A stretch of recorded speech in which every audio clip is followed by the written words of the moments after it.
legendary. Legendary. We're gonna be legendary. Never raise up a white flag. Didn't come this far just to turn back. The curtains fall for the last act. Breaking that levee, breaking that levee. We don't back down. This is what we're made of. Standing our ground, here it goes down. Oh, you and me, we're gonna be legendary. Oh, wait and see, we're gonna be legendary. Ain't no time like the here and now. Yeah, we showed up, now we showing out. Oh, you and me, we're gonna be legendary.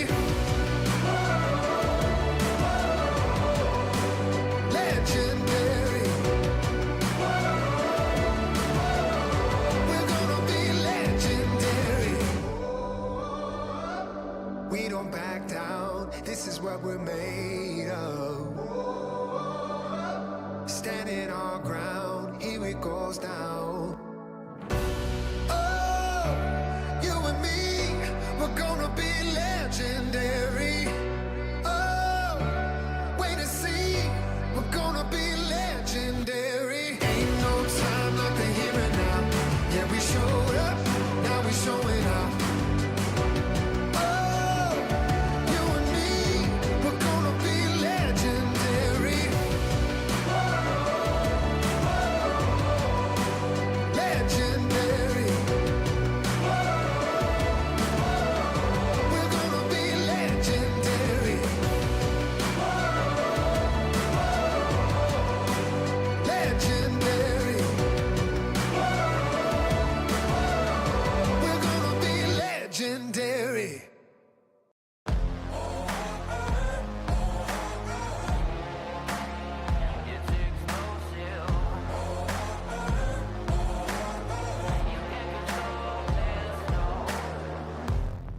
I got metal running through my bones, a resurrection like a ghost. Hurricane, go ahead and blow. Where you could keep your white flag, I'll never fold. A shadow on a battlefield, a survivor never yield. A thunder, go ahead and shake. Don't run from the storm when I feel the rain. There's no rest for the wicked, no victory for the weak. And when the weeds getting thicker, you'll never see me on my knees. You can't control this, it's explosive. You can't control this, it's explosive. You can't control this, it's explosive. I got a fever in my blood, a falling embers from above. I feel the heat when the pressure blows, a wildfire that you can't control. There's no rest for the wicked, no victory for the weak. And when the weeds getting thicker, you'll never see me on my knees. You can't control this, it's explosive.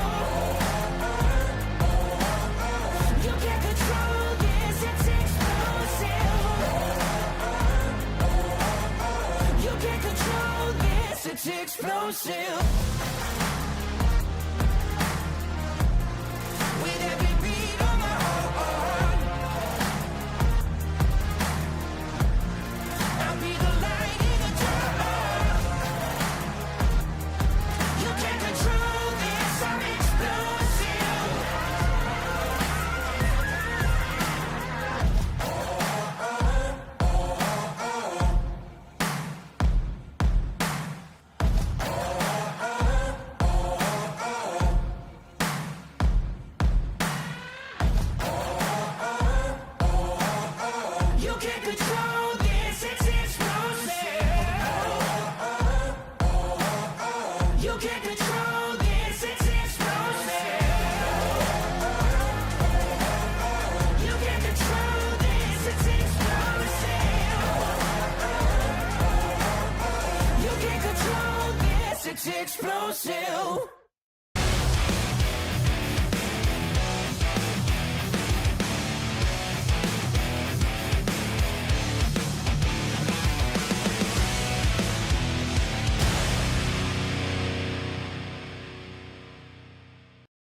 We're a racing family that you can trust on and off the track. Here at Hercules Foundation Repair, we are here to help with our free in-home evaluations and personal repair plans. So if you're looking for foundation repair, go online or give us a call to schedule your free inspection.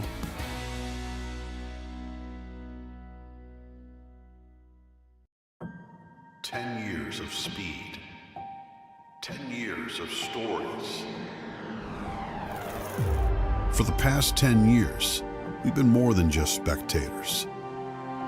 We've been the heartbeat of local racing, growing alongside the tracks, drivers, and fans who make it all possible. From the dusty turns to the checkered flags, we've shared every triumph and every challenge, making memories that last a lifetime.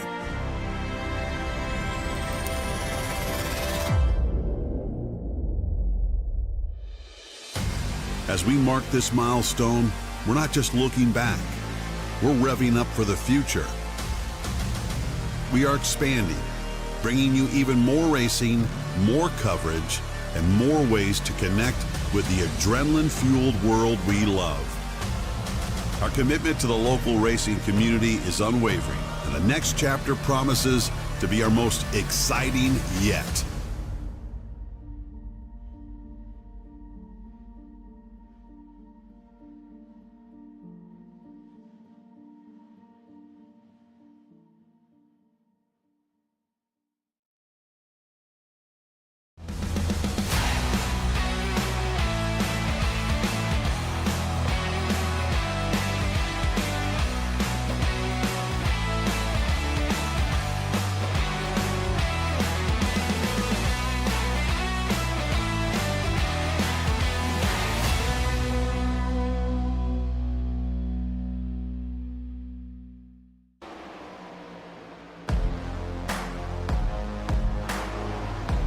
Good evening, ladies and gentlemen, and welcome back to LSRTV's coverage of the FTSR Mach 1 Performance Cup Series, live from the Heartland at the Kansas Speedway in Kansas City, Kansas. I'm Jason Rockfeld, joined alongside me in the booth tonight, my good friend Jeremy Stanley, and Charles Wooten out in Texas, pressing all the buttons for us here tonight on LSRTV.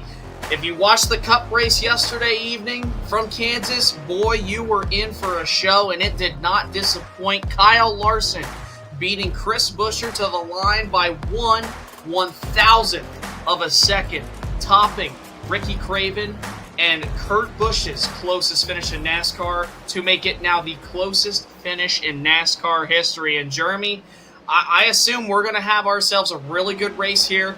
We called the two last year on Nerd TV, and boy, oh boy, they did not disappoint those races. I hope Brody Hand and the admins at FTSR brought the high-speed camera there lined up at the start-finish line, because we potentially could see another close finish here tonight at Kansas. And if they're going to do it, FTSR is going to be the group to get this job done and having a great race. These guys always put on a great show, but the way these next-gen cars are running at these 1.5 miles, I think Kyle Larson said it best, put more of these things on the schedule when it comes to the next-gen. It is so worth it, and you guys are in for a treat tonight. Yeah, the 1.5 miles have been the strong suit for these Generation 7 Cup cars ever since they were introduced at the beginning of the 2022 season. But with that being said, let's take a look real quick here at the Hunt the Front TV race analysis for tonight's event here at Kansas Speedway. Going to be 167 laps here tonight. I know it says 187, but 167 laps. Stage breaks will be at the completions of laps 35 and 75. 3 green-white checkered attempts if need be. 5 sets of tires, 100% fuel load. You're probably looking at around 50, maybe to 55 laps at max on fuel, and no fast repair. And here's the Kaufman Creative weather conditions in just a second here.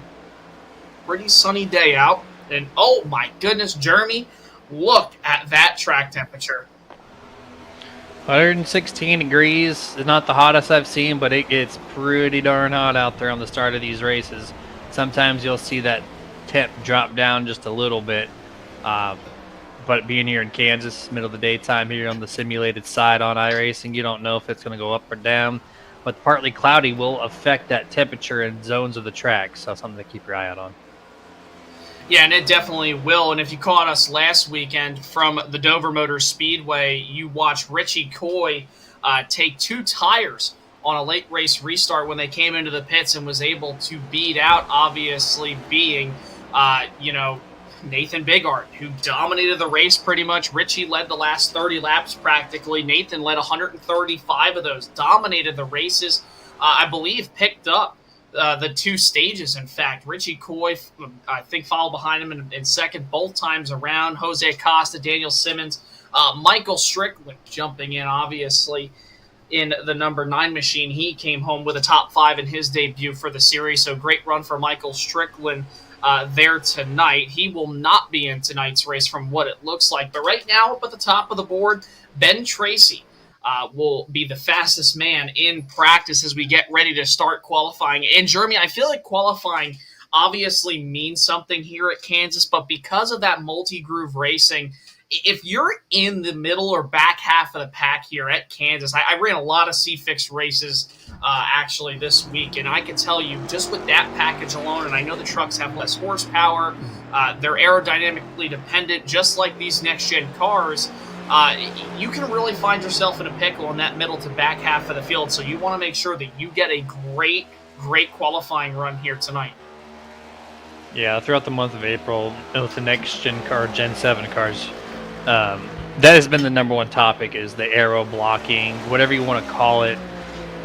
It takes away so much downforce off the nose of these cars, which they are very dependent, as we have come to learn, on this generation of cars. So that's why I love Kansas, though. You have 3 to 4 lanes you can choose from. You don't have to follow the guy just because that's the preferred groove, because every lane is the preferred groove. These guys have the open setups. They know if they're going to be mid-packers to make sure you have that car tuned in a different line, that you're not going to, affect the air on the nose so much. So you will see that spread out across this entire surface, the entire race from lap 1 to lap 167. And that's what makes Kansas so great. Pick and choose your lane. You don't have to be dependent on the guy in front of you to make a different run on a different groove. And it really helps the driver out here at this track. And Richie Coy is actually electing to go to the top side here on his second lap. If you did or watched anything to do with trucks on iRacing this past week from Kansas, a lot of guys in qualifying, including myself, would run that top lane on your second lap, get down to the bottom, and pretty much hold the middle lane down the straightaways, then cut it in full throttle around and exit the lowest you can off the corner. But it looks like it's going to pay off for Richie Coy for the time being. He's up at the top of the board with a 30.362, and he is also the defending Kansas race winner here from just 1 year ago. Went on to lead 50 laps. Brody Hanna, 56 laps led, was the most all day long. He came home third. Troy Torgerson last year led 2 laps. He was able to finish second after running or grabbing the pole. And then we went to Kansas for the C part of the schedule. It was Nicholas Moreau winning the race, leading a race-high 127 laps. After starting second, Jamie Knopf was the pole winner that day. So definitely qualifying means something here, Jeremy, just because when I'm looking up at the top of these finishing results from last year, it was a really chaotic race. Remember, obviously, we talk about it, and I still do to this day, and that's why I nicknamed him the Heartbreak Kid. He's not running tonight. He's running in the Truck Series, I believe, full-time this year compared to what he was in the Cup Series. But remember, Robert Malikian coming to the white flag in turn 3 on the final lap, got himself up into the wall, handed the win away to Richie Coy. There was a lot of drivers, a lot of wrecks, a lot of great racing that happened just 1 year ago, and I'm assuming we're going to see the same thing here tonight. It's going to be that pack race type of thing until you get onto those long runs if we haven't. Yeah, 100% there. And you were talking about Richie just a moment ago, and I want to kind of focus on that. This guy, we've had, minus Atlanta Motor Speedway, I don't count this because it's a draft track, or a super speedway, if you will. But the 4 tracks that we've had that are between 1 mile and 1.5 miles, Richie has been in the top 3 in all 4 of those races, including last week's Dover race. He won that thing, right? So him being up front here, again with the pole, it almost makes it an instant pick for this number 19 to be up in the top 3 when this thing is all said and done. He has found something here this year that I've not seen from him. He's had a little more consistency this year on the mile to mile and a half range. And so it's going to make me my pick for tonight anyways. Yeah, and Richie comes in tonight only 72 points back of Nathan Bigart, with this race being the second to last race of the season. In 2024 A's portion of the schedule next week, they will obviously head to the Darlington Raceway for the season finale for 2024 A. And Richie's going to have to maximize on points. He did the best he could last week, and remember, he got that win. But Nathan Bigart was hanging tough the whole race, led the most laps, got those 2 stage wins, and in fact made it 9 stage wins up on the board for the driver of the number 01 machine. Or maybe he didn't complete all stages, but he definitely was in the top 2 for both of them. And Nathan Bigart's going to have a bad night if Richie Coy wants to close in on Nathan Bigart. He's going to have to maximize those points, and it's pretty much only Richie Coy who's in the running. You can make an argument for Daniel Simmons. He's back by 81, but there's only about 3 drivers that have a chance for the 2024 A title. Cars are on the grid. We're getting ready to run here for the Kansas 250 here in the Heartland. Starting on row number 1, you're going to find Richie Coy, last year's winner here at Kansas. Also last week's winner at Dover alongside Jose Acosta, Mr. Ross Chastain himself, basically, in the number 24. Row number 2, you'll find Jeff Chandler, who had an exceptional run in one of the Kansas races last year, alongside Daniel Simmons in the number 06 machine, who still has a shot for the title. Row number 3, there's Daniel Simmons' teammate Jamie Knopf in the number 48 machine, one to look for, and the point leader, Nathan Bigart in the number 6. Row number 4, James Wallace in the 67 alongside Ben Tracy, who was fastest in practice. Jeremy rounding out the top 10. In row number 5, you will find Ryan Hedrick in the 47 and TJ Bartell, who's always a sleeper pick like Brody Hanna to us last week. He'll be starting there in the 10th spot, row 5. 11th through 20th, we got Lane Allen in the 14, and alongside him, John Ross in the 21. 13th through 14th, Joseph Grijalva to the outside of the number 7, Wayne Grassi. 15th going to be the number 10 of Colton Gum, and Jake Euler in the 29 will start 16th. P17 will be the 3 of Brian Bliss, with Dave Nisser to the outside in the number 36 and 18th. 19th, the number 11 of Tony Solari, and 20th place, the number 9 of Colby Mice. Rest of the 28 car rundown. Row number 11, you'll find Brian Dublé alongside James Torrey in the number 6 machine. Row number 12, you'll find Joshua Johnson and Alan Duranco in the number 2 machine. Row 13, you will find Brandon Elder. Welcome back, Brandon Elder, in the number 97 machine, and Sherwood Williford in the 33. And then rounding out the field, in row number 14, you will find Justin Diltz and Alan Crowell in the 54 machine. One more time before we get growing, let's take a look again at the Hunt the Front TV race analysis for tonight. If you didn't catch it during pre-race, remember, 75 laps complete will be the stage breaks. It's a 167 lap race instead of 187. 3 green, white checkered attempts if need be. No fast repair, 100% fuel load. You're looking at about 50 to 55 laps on fuel and 5 sets of tires. Ready to go here in the Heartland from Kansas for the Mach 1 Performance Cup Series. Jose Acosta already seeming to be blinking out just a little bit. Hopefully that stabilizes for the 24, because he is always one that you don't want to have in your rearview mirror chasing you when the checkered flag is about to drop. Ready to go. Pace car drops down, and we are set and ready to go for the Mach 1 Performance Cup Series at Kansas. Green flag is in the air. We're racing in the Heartland. Here we go, the 19 and the 31, and bringing the 84, or 48 rather. They're going to have a nice little start here on the bottom through turns 1 and 2. Jose Acosta temporarily blinks in and out there. Looks like he's stabilized. Richie gets to slide up in front of the 24 to clear him, sole possession of the race lead. Now Jeff Chandler's going to take second place with a hard charge to the inside. Acosta drops back to the 3rd spot. Simmons and Knopf, the LA Motorsport teammates, side by side for 4th and 5th off 4. Coy will lead the opening lap out of the 167. Jeff Chandler right until behind him. They enter into 1. Coy to the outside. The 31 will elect to go to the bottom here off turn number 2. Everybody filing out all over the place here, Jeremy, as they head down the American Ethanol backstretch. Let's see if they can keep that up mid-pack right now. It looks a lot like yesterday's race, 2 and 3 wide there all the way back through 10th place minus the leaders. A little bit of wall contact there, it looks like. More contact behind them probably for 10th through 12th. And still pretty racy for the first few laps there back in the pack. Yeah, a couple of drivers gotten into the wall there off turn number 4, one of those being Ryan Hedrick, who has already lost 7 spots from the start of this race. The guy who has gained the most positions so far would be Wayne Grassi, up 3, just shy of the top 10 behind John Ross, who I believe makes his debut tonight in the FTSR series. Doing a great job right there, great qualifying effort in 12th, already up inside the top 10. Here's a battle between the 35 of Ben Tracy, fastest in practice. James Wallace, though, running up on the outside. And Jeremy, the thing is here at Kansas, a lot of guys will run the bottom for the first 10, maybe to 15 laps. Then you'll start seeing guys go to the top. Yeah, depending on what your setup looks like, it gets really tight down there at times. And so you have to utilize that progressive banking to get that car to rotate in the center or in corner exit. A little contact there from the 0-1 and the 67 as they cross the line to complete lap 4. But yeah, that's why Kansas is so great. If your car is loose, you go to the bottom. If your car is tight, you go to the top. You kind of help yourself where you can there. But yeah, more and more and more as you see this green flag run go on, you're going to see more of those cars move to that second and third groove looking for some assistance.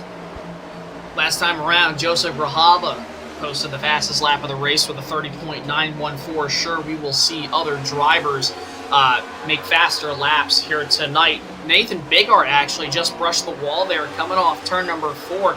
Jeremy, we're really used to seeing the 01 machine qualify within the top 3 to top 4 pretty much all season long. This is probably, if I can remember, Ben, maybe even his worst qualifying effort besides the super speedways, because let's all be honest with ourselves, qualifying at a super speedway is kind of a crapshoot.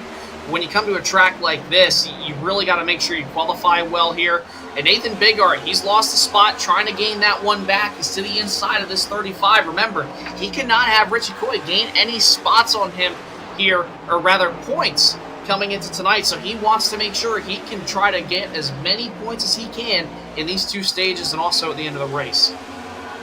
Yeah, because you got 2 championship-style runs right now, right? You have the 2024 A title up for grabs, but you calculate A and B, and it leads into C, and then that crowns the overall champion. So you still, even though 2 races left in this portion of the season, you still have to think of the bigger picture. Don't slack off a little bit. Don't let that 19 gain momentum, or else when you go into 2024 B and C, you might be flip-flopped to be P2, not P1. So Nathan's going to have to find something a little bit extra here tonight as he gets so really racy with James Wallace on the back straightaway.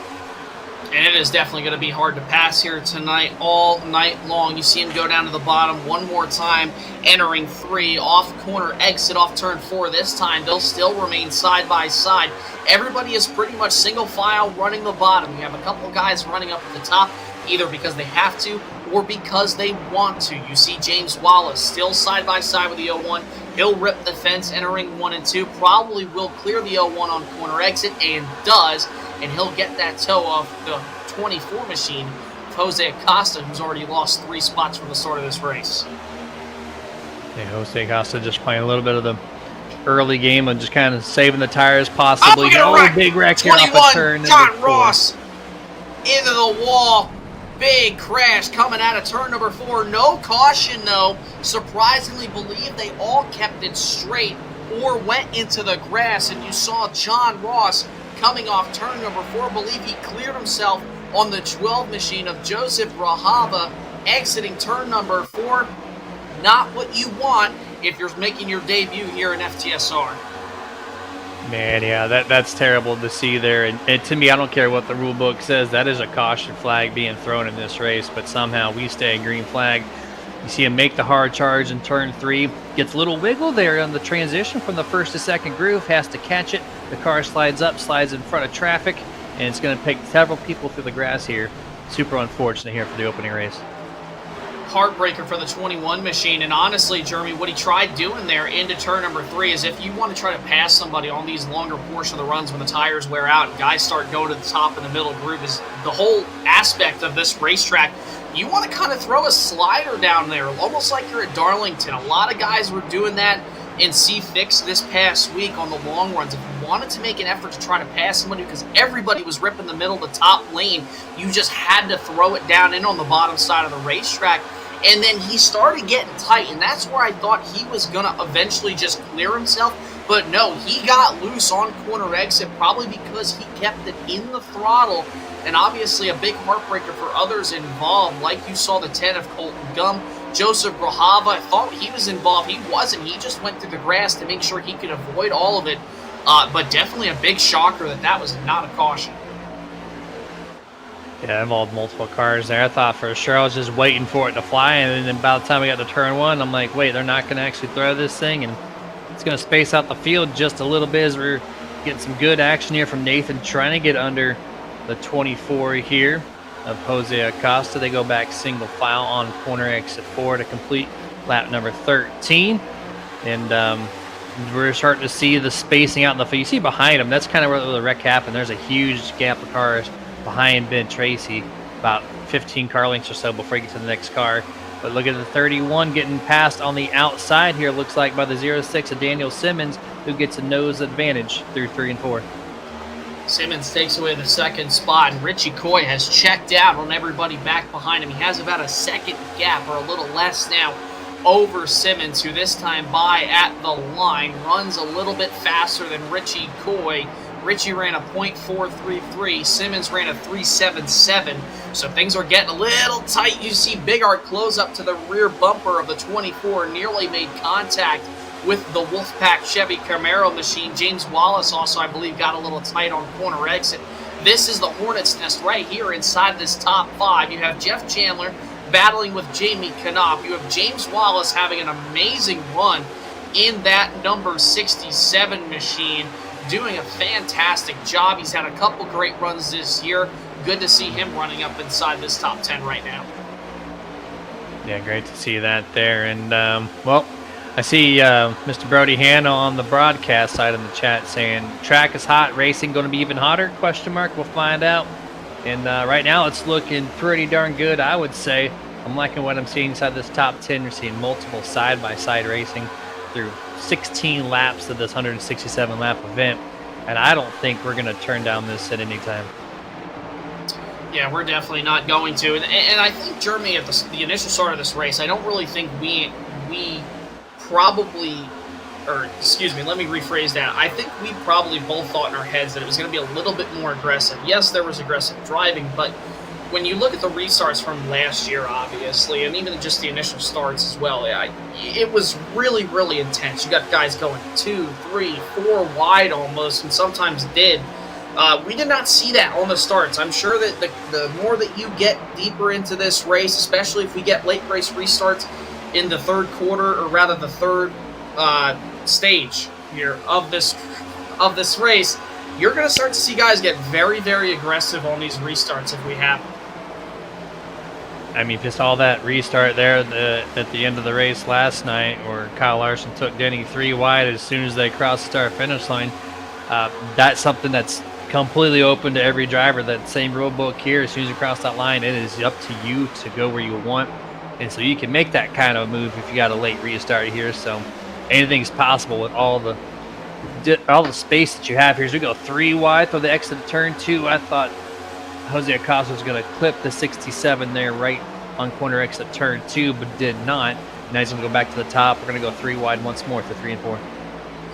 Oh no, and Nathan Bigart into him, and that could have been catastrophic, maybe even a season ender for the 01 machine. Did a great job. He got a little bit tight on corner exit, maybe even a little loose, in fact.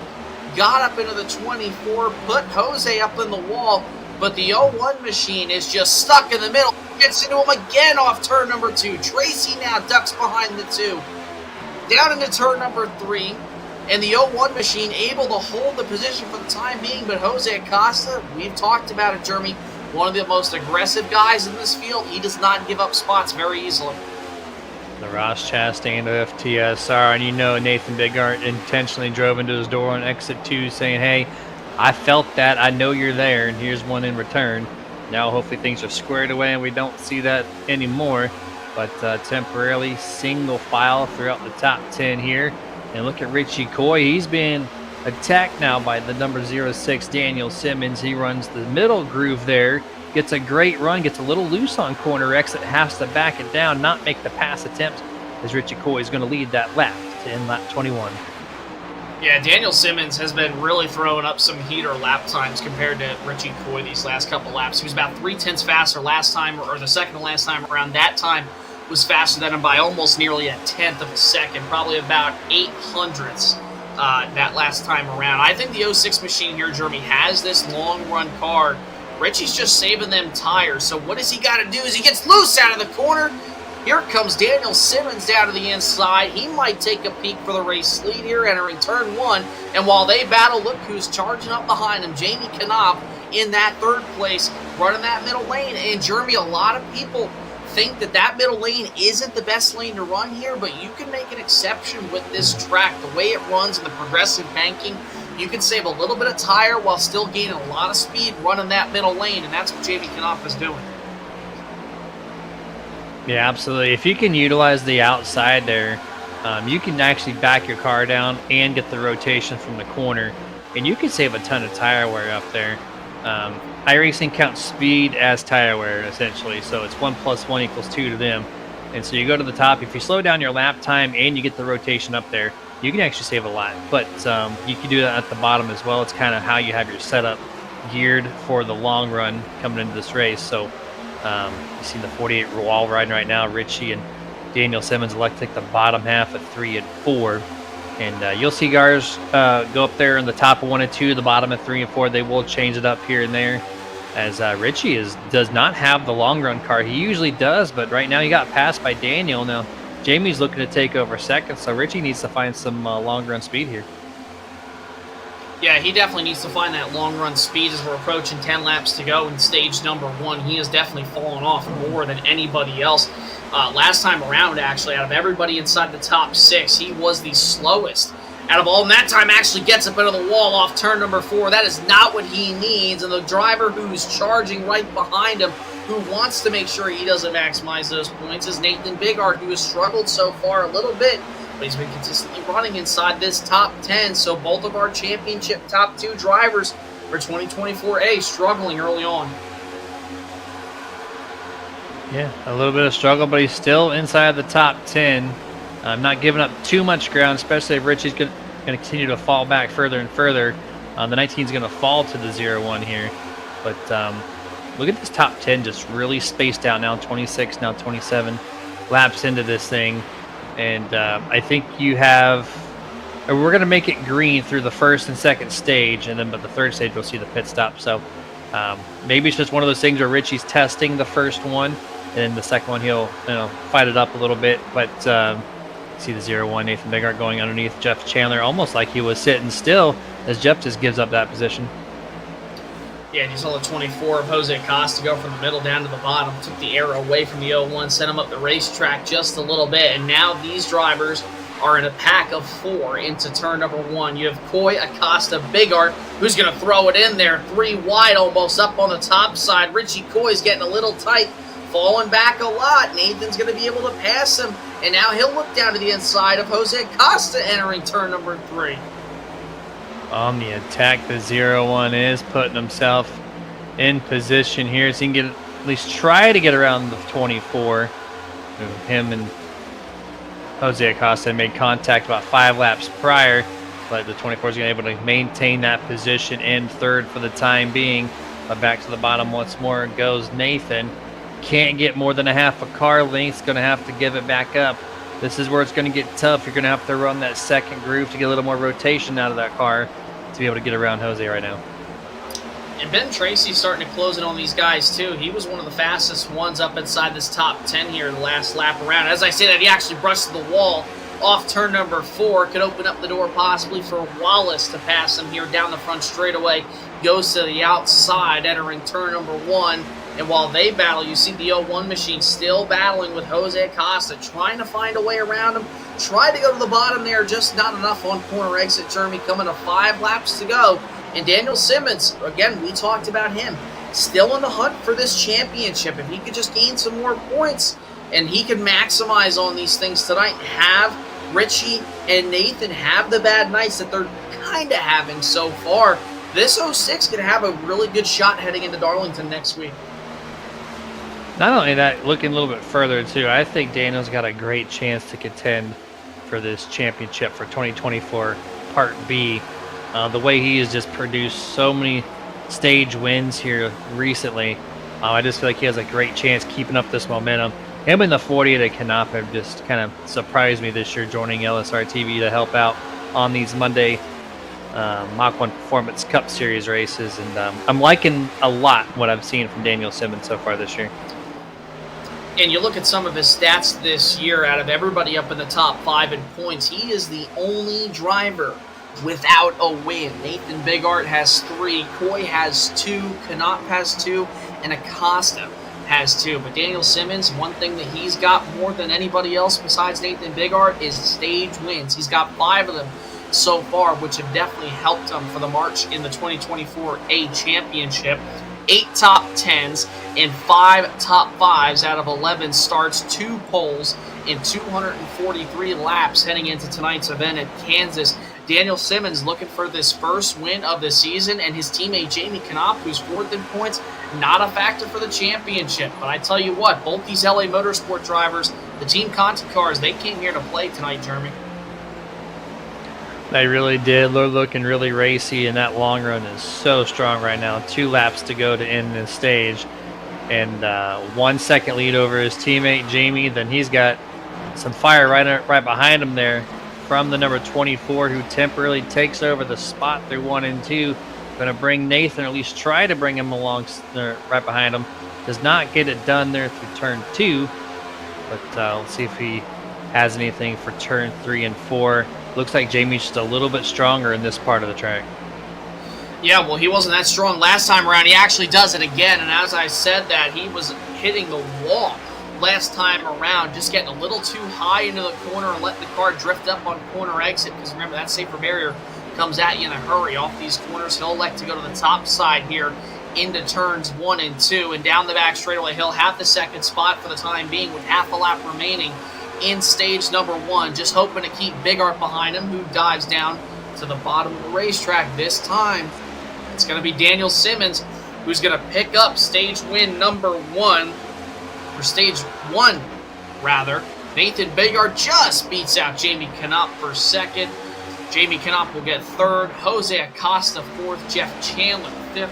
Richie Coy 6th. James Wallace 7th. Ben Tracy 8th. Lane Allen 9th. Joseph Rojava, despite going through the grass to avoid the spinning John Ross machine, he'll come home inside the top 10 to pick up that 1 point. So, Jeremy, I think so far we know what these long runs could possibly look like here as we get into the later stages of this race. Yeah, you got an early picture of who's the clear favorites on these long runs. You're going to have to change your racing style if you want to contend with these LA Motorsports guys, as they have just put a clinic on the back half of stage 1 here, picking up P1 and P2. And while these guys pack up behind the pace car, they're going to head to pit road, and we're going to step aside for a quick break. We'll be right back from the Heartland in Kansas on LSRTV for the FTSR Mach 1 Performance Cup Series. When we resume, we'll start stage number 2. We'll be right back.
drag race to the line.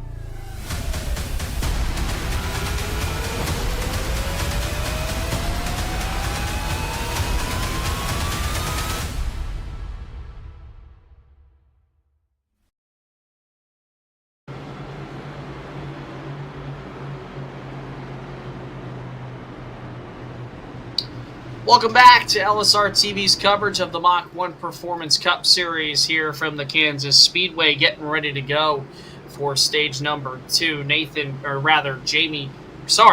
Simmons picked up the stage 1 win. We've been used to saying Nathan Bigart winning stuff a lot recently here these last couple weeks. He has done a fantastic job. Hasn't had the night he's wanted, but Richie Coy, Jeremy, definitely wants to rebound here coming up. Yeah, 100% here, and curious to see how stage 2 differs from stage 1. Nathan with a much better restart section is P2, not all the way in mid-pack, so see what we can do with the clean air on the nose of the 0-1. Pace car is down. Daniel Simmons, the control car here through the Geico restart zone, and green flag is out. We're resuming this race on lap number 40.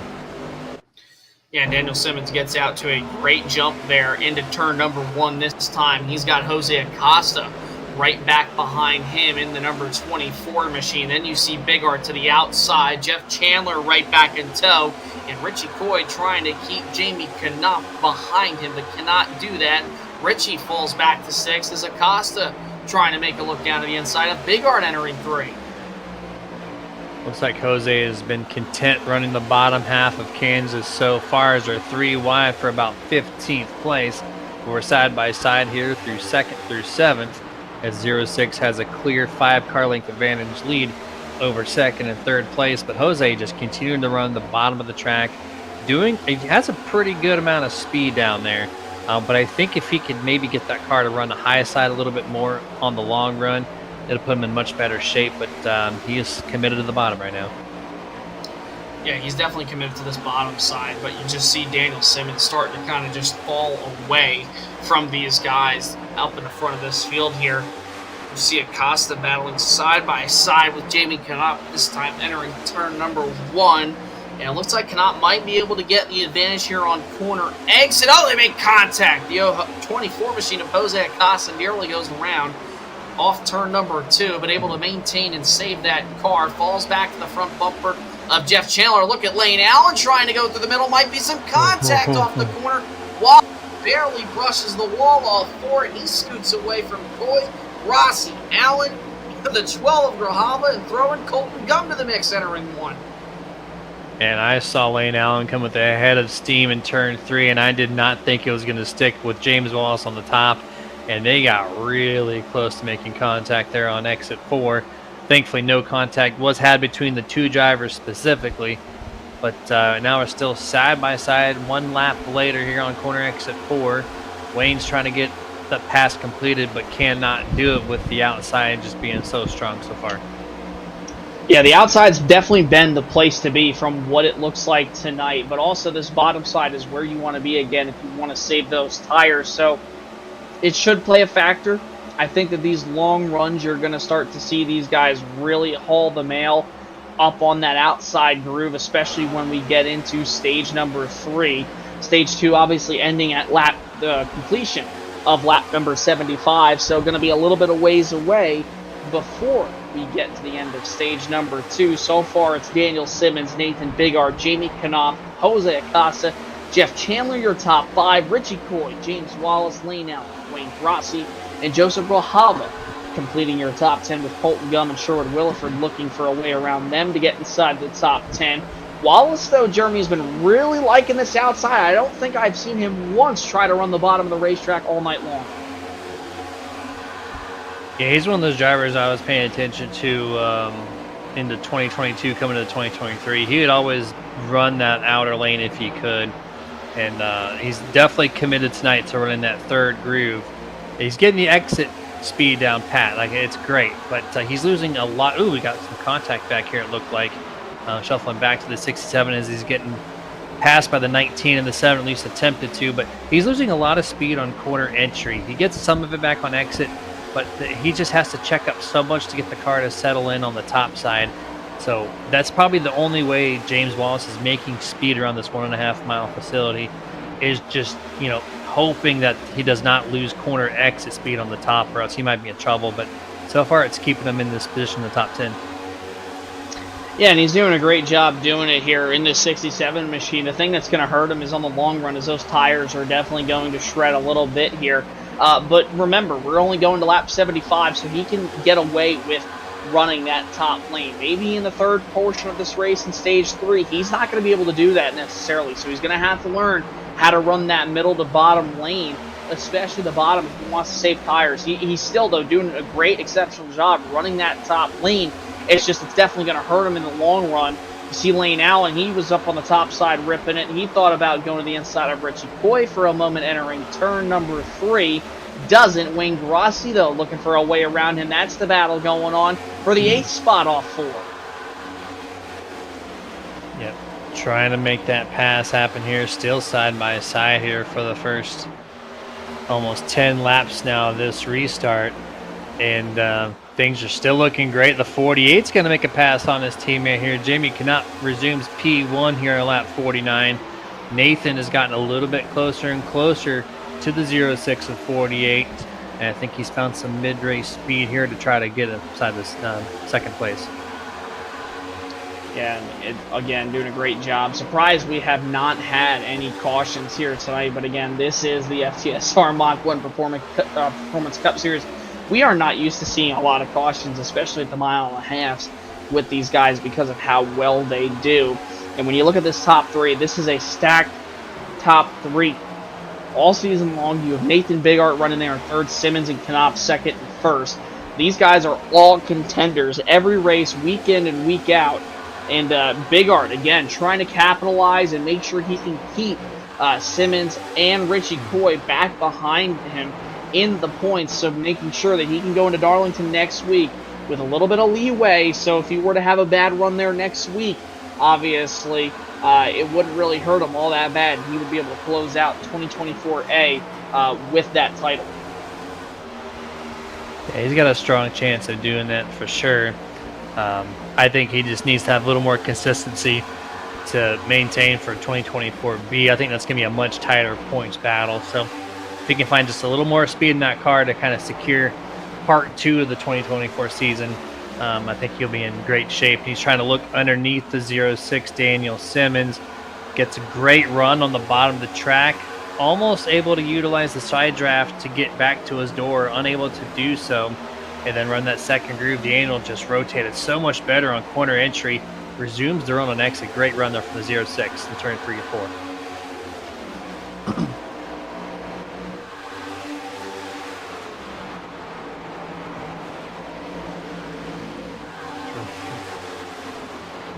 Further back here, you got 5 cars dancing around here, right around the 10th to 15th place position. Most of these guys running the top, a couple running the bottom here, and that's very typical of Kansas. When the tires are wearing down a little bit, you run the top. But going through 3 and 4, they're going to do the complete opposite here. Most of this little pack is going to run the bottom half, which that's very common. Turn 2, just at any 1.5 mile cookie cutter shape. It tightens up on turn 2 exit more than turn 4, because turn 4 opens up for that tri-oval entrance. And so you'll see more cars run the bottom in 3 and 4 and run the top in 1 and 2, not 2 uncommon there. And you're seeing even with this progressive banking.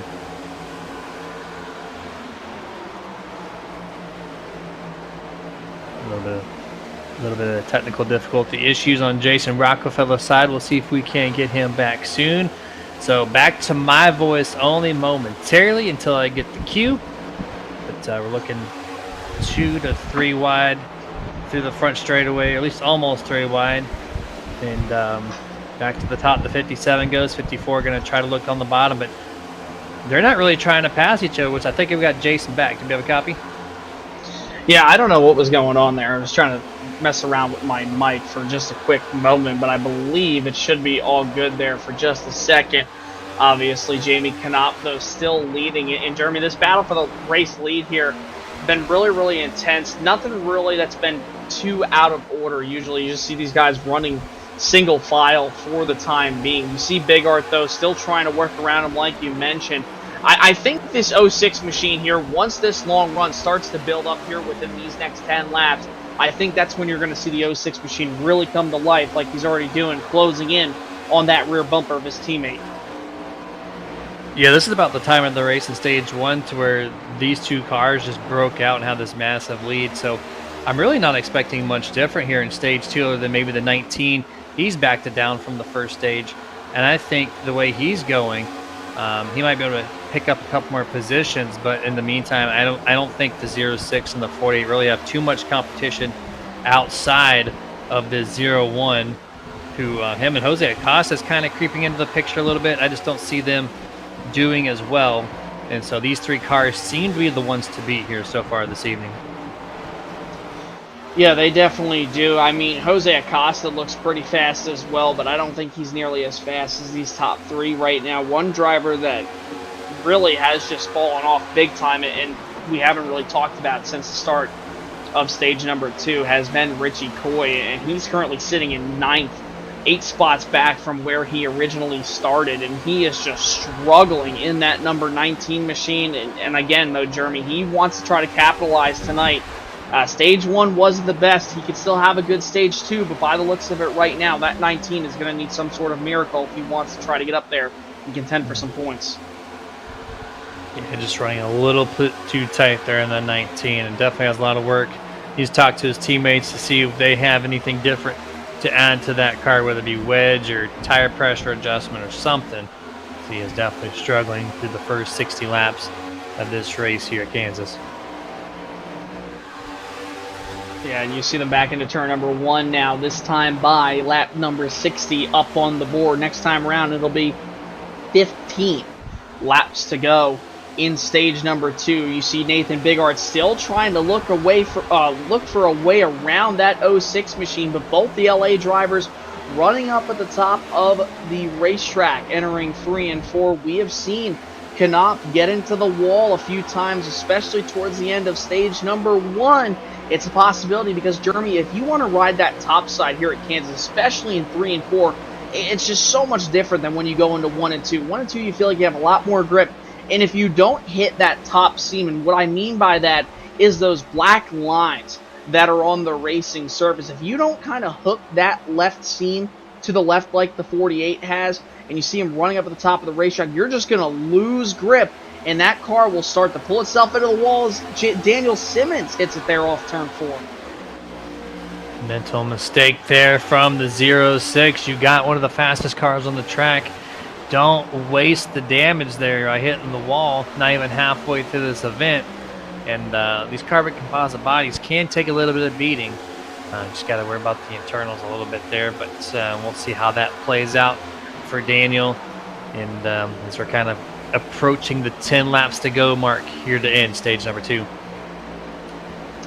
Great little battle we got going on back here. That's the 31 of Jeff Chandler underneath Joseph Grajava. And remember, this guy was going through the grass handful of laps ago in stage number 1 to avoid the spinning John Ross and also Colton Gum, who got involved in that as well. So Joseph Grajava doing a great job right now, doing a little bit of a rebound. He's currently up 5 spots from where he started. Still trying to find a way around Jeff Chandler, and Richie Coy is just trying to pick off every spot he can as they work off 4. Yeah, his times, actually a lot of looseness there from the 19 there in turn 4. Big wiggle there. I think it's the second time I've seen him wiggle. I thought he was tighter earlier on, but I think that car is quite the contrary based off of that view on corner exit. But I've been watching Coy's lap times. He's been stagnant 2.3, 2.5. After that wiggle, he's going to drop to 2.8. So he continues to fall back just a little bit compared to your race leader, that is. But if you look at the top 5, he's actually caught a couple of these drivers. to maybe pick up a spot or two before stage in. And we got some action here on the front, 3 wide almost for the race lead. Yeah, and with now 11 laps to go in the stage, the heat has definitely been turned up. You see Nathan Bigard finally out of nowhere went from third to trying to get first. He'll work down to the inside of Daniel Simmons, while Jose Acosta, who was back by nearly a second, has miraculously caught the top 3, and now he works to the inside of Jamie Knopf. And Jeremy, this is what we talked about. This long run portion, Daniel Simmons would kind of turn up the heat, and he would be really fast, but Nathan Bigard is making a challenge here with 10 laps to go in stage 2. Excellent run to end out stage 2. Who's it going to be? Daniel hit the got a little loose there, hitting that little seam you talked about a few laps ago, but able to still maintain the pace, get past Nathan at least on the back straightaway, turn 3 and 4, back to the 0-1 attempting, but the 0-6 is just too strong through this section of the track. And as I say that, Nathan finds some grip somehow in that lower half of the second lane, able to keep the side-to-side race all the way into turn 1 and 2. This might be Nathan's best chance here as we got 10 laps to go now. And Jose Acosta got a great run into turn number 1. Down the back straightaway, he's got a little bit of a toe off that 01 and 06 machine, and they're currently stalling each other out by running side by side just a little bit, opening up the door more and more for Acosta to try to pounce here. This time by at the line, lap 68, Daniel Simmons is going to clear the 01. Single file momentarily here on the front straightaway on lap 68. The 48 still trying everything he can on the top here. Daniel's running the middle groove, which I've seen him run this lane quite a few times now. And to my surprise, he's making it work. A lot of the times I see the first and third and the second groove kind of falls away. But Daniel Simmons somehow has found groove number 2. His preferred, he gets big loose, big moment there. And that's going to allow Nathan to get into the preferred lane on the outside here on the front straightaway. Both of the drivers swapping lanes down into turn number 1 from what it was 1 lap ago. Simmons on the inside, not able to contest, gets too tight, not low enough, actually gets loose on corner exit. Give Nathan Bigard the race lead for the first time all night, and he's trying to run away, which would be his 10th stage win of the season to date here off turn number 4. He's got about a 4/10 of a second gap from Simmons, as now he's under fire from his teammate Knopf entering the tri-oval back to turn number 1. Acosta looking for a way around them. He'll head to the bottom through 1 and 2. Jose's got some speed in that 24. He just needs to find himself in a groove that can allow him to pass. But he's looking underneath these LA Motorsports car. He might do a 2-for-1 this lap on lap 70. Nathan gets really loose. He hits the outside wall, gets some wall glue. He's going to lose a ton of speed. We're going to split him 3 wide, just like how we saw last night at Kansas in the real-life race. And all of a sudden, look at this 24 goes from 4th to 1st in 1 lap. That was really odd, a mistake you normally would not see out of Nathan Bigard. He was on that seam and eventually tried to cross over it and got a little bit loose. Exiting turn number 4, goes from 1st back to 4th in just a matter of 3/4 of a lap, back to 3 and 4 this time by. It'll be 4 laps remaining in stage number 2. Jose Acosta, who was in the catbird seat, has now found his way up to the front, and while they all battle, guess who has joined the party? Jeff Chandler, James Wallace, Grahava, Allen, and Richie Coy. 9 cars pretty much almost under a blanket right now down the back straightaway. Yeah, that one mistake there from Nathan seemed to reel in everybody else, and here we go. Top 6 all within 1 second of one another here. 0-6 to the top. Looks like Nathan's going back to the bottom to try to make a pass happen. Here he goes. He's going to pass the 48 and almost get to the 0-6 at the same time. 0-1 moves back to 3rd place with 3 laps to go. And can he get to that 24 machine? That's the question we're all wondering up here with just 3 laps remaining in stage 2. Tries to pull the slider. The 24 gets a little loose exiting 2. Opened up the door for the 06 to give him a big shot down into turn number 3. Bigart's going to throw it down into 3 this time by. They're 3 wide for 3rd on back. And then off turn number 4, Acosta's going to have the outside drive on corner exit. 2 laps remaining in stage 2. Apparently that damage to the 0-1 did not affect him one bit. He's back up on the wheel. He got back third. He got back to second. And the 24 just doesn't seem fit to be leading this race with his speed underneath that Wolfpack Racing Team Chevrolet Camaro. As Nathan on the inside once more trying to make this pass happen to get back to the race lead and try to win this stage. What he looks like he's going to need here tonight. 1 lap to go in stage number 2. It's Acosta, Bigart, Simmons, Knopf, Chandler, your top 5. And then everybody else on back fighting for stage points. Bigart will go to the bottom side in turn number 1 while Acosta staying up on the top shelf. He's going to try a little bit of a crossing maneuver from the top down to the bottom and down the back straightaway for the final time in stage 2. Bigart's going to throw it down in there. The 24 will rip the top. Who's going to win stage number 2? They're almost about even on corner exit. Acosta gets loose. Bigart down to the bottom side, but Acosta will keep the momentum and win stage number 2 by half a car length. Going side by side with Bigart down into turn number 1, and the caution will now fly. And from what it looks like, stage number 2's results will be Acosta, Bigart, Simmons, Chandler, Knopf, your top 5, Rahava, Wallace, Coy, and Allen and Ben Tracy to round out your top 10. Bigart, though, a little bit of in front of Jose Acosta right here. I don't know if he's just trying to catch the pace car or what, but it was clear as day that Acosta won the stage.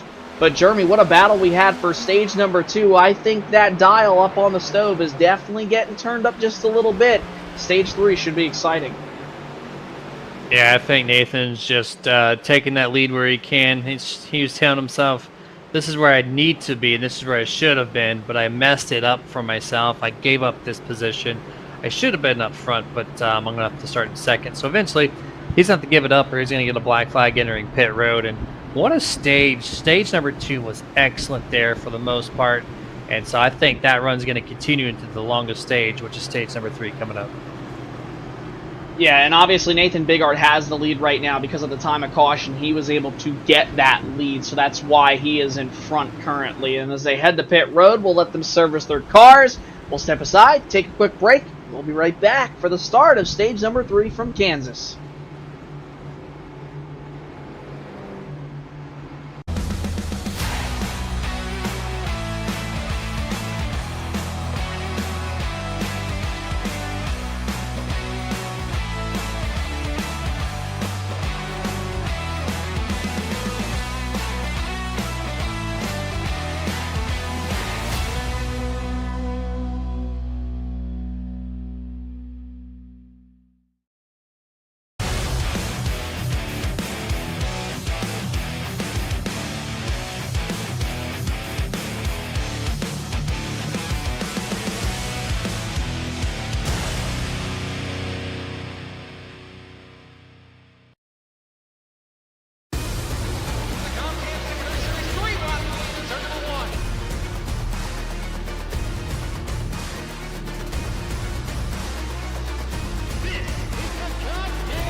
We're a racing family that you can trust on and off the track. Here at Hercules Foundation Repair, we are here to help with our free in-home evaluations and personal repair plans. So if you're looking for foundation repair, go online or give us a call to schedule your free inspection. Drag race to the line!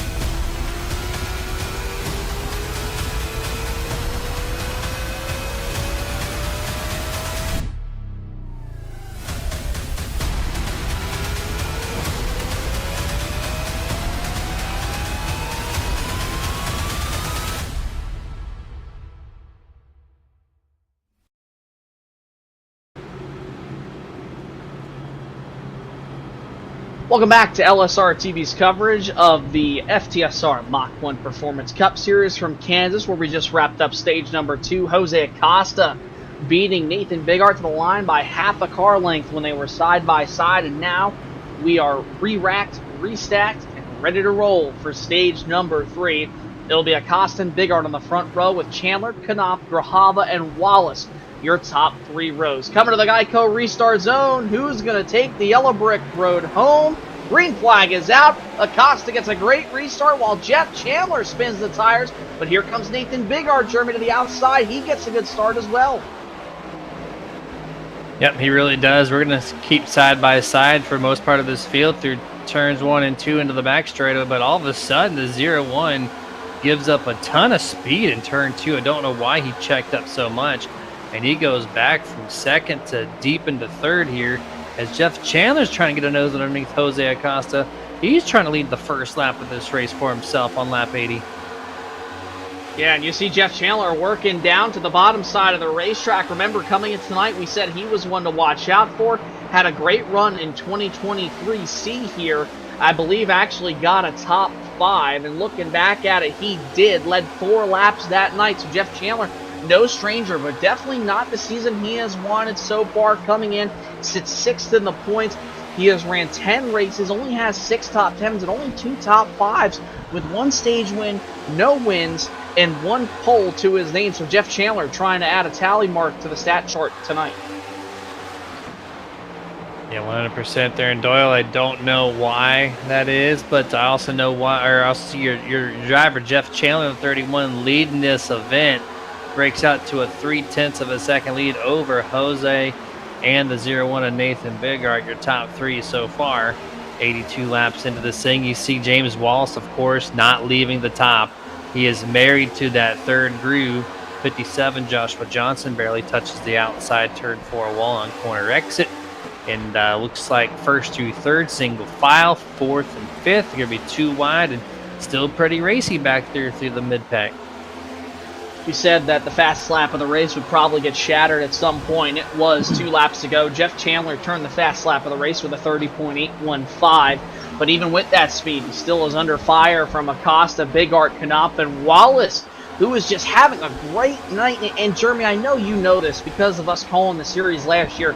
This was a guy who in the first half of 2023 was very stout. He was a very strong driver week in and week out, consistent top 5s, top 10s, especially my first race with you guys over on Nerd at Phoenix. He did really well, but then after that, you didn't really see him much. And even this season, you haven't seen him much. He had 1, maybe 2 good runs. It's good to see this 67 machine back up front in that Grow Life machine that we were so used to in the early stages of 2023 being up front. Yeah, absolutely there. And look at this run here on the top of Nathan, trying to get sole possession of P3. This 67 early in stage 3 has come to life here. He's been floating around 5th through 10th, but to see him inside the top 5 and keeping up with some of the fastest guys that FTSR has to offer this year, he's doing a hell of a job with what he's got right now. Let's just see if he can maintain that through the long haul. He clears the 0-1, and now he's on the outside of Jose Acosta, and he's actually going to take 2nd place at the line. How about this? James Wallace able to take that 2nd spot away, and you could definitely tell that the heat has turned up because of how tightly compact that this entire field is down the American Ethanol backstretch. Guys are going 2 and nearly 3 wide. Here comes Wayne Grossi. He thought about putting it 3 wide. Here comes John Ross in the 21. Remember how he was up into the wall in the first stage? Well, now he has made his way back up inside the top 10 in that beautiful looking number 21 Chrome Ford Mustang Dark Horse. He looks to the inside of the 14 of Wayne Allen as they enter turn 1. He's got that thing repaired, and it's looking pretty sporty for stage 3 here. He has to kind of backtrack a little bit from his stage 1 early incident there within the first 5 laps of this race. And right now he's doing a pretty decent job, I would say, to get back into this position here, and hopefully he can stay clean throughout the remainder of this race, which we have 80 laps to go this time at the line. And side note real quick, because you see a big block from the 12 machine there with Grajava down to the inside of the 7 of Wayne Grossi. But side note, Jeremy, that 21, and I know you're a painter over there on Nerd Wraps, and man, that 21 car looks so good. It's great number placement with the usage of that door number being moved up to the front of the car. It's given me big, early 90s, mid 90s Days of Thunder vibes. If you remember Russ Wheeler's number 18 Hardy's machine, that font was pretty much the exact same one that 21 looks to be using. And that is just a beautiful car. And it looks like it's got a little bit of a mix between that kind of font and also the RCR font. So that 21 machine, your first start, man, that's a sporty looking car. Yeah, I'm seeing Charles Wooten in my ears saying it looks like the Hardy's car there. And absolutely true. I definitely see that. Definitely some Terry Labonte vibes going on too. And so if you can get the color combinations right, that paint scheme could work with almost any sponsor you throw at it. And I love schemes like that. Being a painter, it's a very versatile scheme. You can keep it in the books for a just in case later on down the road. But yeah, he did a great job with the chrome on the front nose of that thing. It looks amazing. And look at this, the 67 from 5th, I believe, on the start to first place. This 67 James Wallace, look out for him on this stage 3. Yeah, he started just shy of the top 5, I believe in 6th or 7th, up 6 spots now as he takes the race lead. But this time by, Jeff Chandler able to take it away from him. Thought about trying to clear him down the backstretch, but that 67 has been the best driver up at the top of the racetrack all night long, and it's playing dividends for him here as they enter 3 and 4. Still door to door off turn number 4, and while they battle Nathan Bigard, Jamie Knopp, and how about Ben Tracy? They're hungry to get that race lead here as they work back to 1. Continue to run side by side for over a lap now. James Wallace about to lose it back to Jeff Chandler on exit turn. Does a little slide up there, blocks the momentum from the 67 as he's going to bump draft him all the way down the back straightaway here. Jeff Chandler goes back to the bottom once more, going to clear him by a car length or 2. And it looks like momentarily 31 back in control. And James Wallace still progressing further ahead of Nathan Bigard in 3rd. So even though he's being pretty racy with Jeff Chandler right now, not losing too much ground, overall holding strong in P2.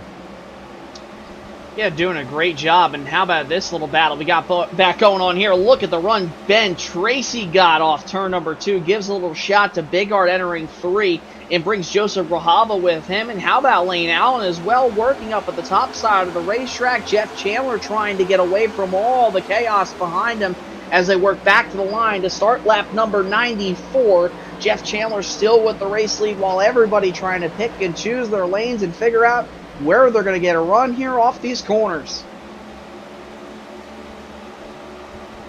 Yeah, lots of choices out there, but you know where your car runs best right now, so you're just kind of hoping that lane opens up. A little congested here of the bottom half of turn 3 and 4 this time around. Nathan, Ben Tracy, Jamie Knopp, the 12 there, Gahalva. A lot of others running nose to tail on the bottom. Remember, we talked about it in the pre-race show a little bit, how you want to put the air on that nose to give yourself some downforce. And it looks like right now they're more in that tire conservation mode rather than trying to find that clean air. Yeah, definitely. Here as they work down the back straightaway, you could just see that everybody is working around every single part of the racetrack back to 3 and 4 as they come off 4 this time by. You got drivers running the bottom, you got drivers running the middle, you got drivers half of the... Oh, we got contact there between the 12 and 14 entering the tri-oval. I think the 12 wanted to hold his ground. And here's the thing, Jeremy, I'll backtrack with that here in a second. But the 12 machine obviously didn't go to the apron, and a lot of drivers have this misconception. When you come to these mile and a halves, a lot of drivers think that you're just automatically going to run that apron down the front straightaway to cut the corner, gain as much speed, carry that momentum. But that's not always the case. You're going to have drivers that won't run it because you actually burn a little bit of that right front running down on that apron the more you do. And it's a common thing that a lot of drivers forget about. And you saw the 14 machine just come down on the 12 right there, probably thinking that he was going to go to the apron. Yeah, I mean, that's basically the assumption there. And sometimes that's miscommunicated or just you don't expect it as you're kind of like in your own a little tunnel there halfway through this event. It looks like one car in the wall there, maybe Colby Minus in the 9. He's going to slow up a couple spots there. But seeing our double file here, Ben Tracy, stage 3, Jason, has been full of surprises so far. Ben Tracy now going to be P2 as he crosses right in front of James Wallace. Almost had a 2-car wreck there off turn 2. They're back to single file once more, but I did not expect this 35 to be up here. James Wallace holding strong, and look at Lane Allen in the 14. He's trying to put himself. Oh, the 48 gets loose this time. We're going to go 3 wide on the front straightaway. How about that? Jamie Knopf just going all the way up. Oh, it's going to get tight, boys. Entering 1. You got to be careful not to get too tight. You can cause a wreck entering turn number 1. That happens here at Kansas from time to time. That was really close on the exit of turn number 4. Could have been a race-ending moment for the 48, 14, 12. And Jeremy, there's still 3 wide entering 3. A whole lap of 3 wide racing here with the 14, 48, and 12. Almost contact. I thought Lane Allen was going for a loop-de-doo on the front straightaway. They break it back to 2 by 2 now for an entire lap, having 3 wide. What an excellent job there for all 3 of those drivers to not make any contact whatsoever, even when it got sketchy. But there still remain 2 by 2 now for almost a whole lap. Are you Kevin Harvick? Because you're sitting here going loop-de-doo, and obviously that's a word that we're going to put in the bank like Kevin Harvick does every week with the interesting name. So, Jeremy, make sure you use that for the rest of the broadcast. But meanwhile, battle up for the race lead here. How about Ben Tracy giving Jeff Chandler a run for his money? He's tight on his door entering 1 and 2. Doesn't elect to go to the bottom. He'll hold middle. So will Jeff Chandler. It'll be side by side down the back straightaway. Tracy ducks back in line. And while they battle, James Wallace trying to close the gap as they enter 3. Great effort there by Ben Tracy to have an attack here and run for this race lead. A little loose on corner X at 4. Jeff Chandler's going to have a 2 to 3 tenth of a second breakout here going to turn number 1. You see James Wallace has fallen back just a little bit, just over a half a second between him and the 31. And only the top 4 are within 1 second, as now 5th and 6th look like they're pretty racy as they go side to turn 3. Yeah, this has been such a great race overall, Jeremy, and I think this is one of those things at Kansas, just because of this track with the progressive banking. And it's funny that we talk about this. Obviously, you talk about Kyle Larson yesterday. Remember, after the start-finish line, the post-race interview, and he said, in quote, he said, I know we bitch a lot about the package, but, these mile and a halves are just so good for these next-gen cars. I feel like any time now that we come to one of these races with these Generation 7 cars, it's able to provide this race with the grip that they have, but they still get loose. Don't get me wrong, they're still snappy. Anytime you come to a mile and a half with these next-gen cars, it's always fun, no matter if it's Vegas, Charlotte, just anywhere in general. That's a mile and a half style cookie-cutter racetracks. This is something that NASCAR tried to steer away from in the later portion of the 2010s and early 2020s, but ever since the start of this next-gen car, in 2022, it has provided some of the best racing that we've seen on the NASCAR circuit. Yeah, it really has, and I know people dog it for this and that reason, but when these mile and a halves, it is perfect. Now, if they can completely reconfigure maybe the bottom half of the car or something for multiple packages, which I know it costs team money, but that's what they're trying to do, is eliminate the cost. But if they can just do something different for a super speedway package, do something different for a short track package, but keep this car exactly the same for these mile and a halves, that would be amazing, because I love this racing that's produced from the Gen 7 cars, and hopefully we get this for a long time coming. Yeah, I hope so, for sure. No doubt about it. As you see them battle off turn number 4, this is the Hornets' Nest currently being. While they battle for the race lead, you see Big Art, Lane Allen, Jamie Knopf, Jose Acosta, Grajava, and also Daniel Simmons. They're in a battle of their own back to turn number 1. Knopf to the outside, tries to get the run on corner exit, and he's going to get a huge run down the back on Nathan Bigart. We'll see what he does. Down into 1, he'll elect to go to the top side here as Allen gets passed by Simmons down into 3 and 4. Great battling throughout this entire race. But, Jeremy, this is now the time of the race where these guys are going to have to start planning strategy, because they last pitted on lap number 77, so they should be pitting around lap number 120. They come down around. Regardless, they're going to have one green flag pit stop from what it seems like here. As when they cross the line this time, they will have that 60 laps to go. And yeah, one green flag pit stop. It's your money stop. Do not mess it up. We've not had a single green flag pit stop yet. So these guys, I don't know if they've practiced their pit stops here. It's a little bit easier of a pit lane to get into, but still, it's your only chance. So make sure you maximize your opportunities. Yeah, we'll probably see guys start to come to pit road around lap 120 to maybe 127, 130. So it'll be an interesting one, and the time fall off being, with the best lap of the race being Jeff Chandler at 30.815 last time around. He ran a 31.655. So you're looking at about almost a second of fall off within the first 35 to 40 laps of the run so far. And as they continue to go on, that tire wear will become more and more relevant to these cars, and everybody now has kind of started to single file out. You're not seeing the kind of racing you did just about 5 to 10 laps ago. Everybody running what lane they feel is most comfortable, because they all know they're racing to get to pit road and just survive. Still some action though all over the racetrack, but Jeff Chandler definitely looks to be right now, Jeremy, the fastest car on the racetrack, still doing a great job in that 31. Yeah, no, he really is. It looked like he just couldn't hold speed in the first and second stage, but maybe since it was a no pit stop thing where you just kind of went balls to the wall and try to maximize your speed, maybe this time, since we're in that conservation mode, maybe this is where the 31, the 67, the 35, this is where they're, it's a 14 lane out, slaps the wall pretty hard there on corner exit 4.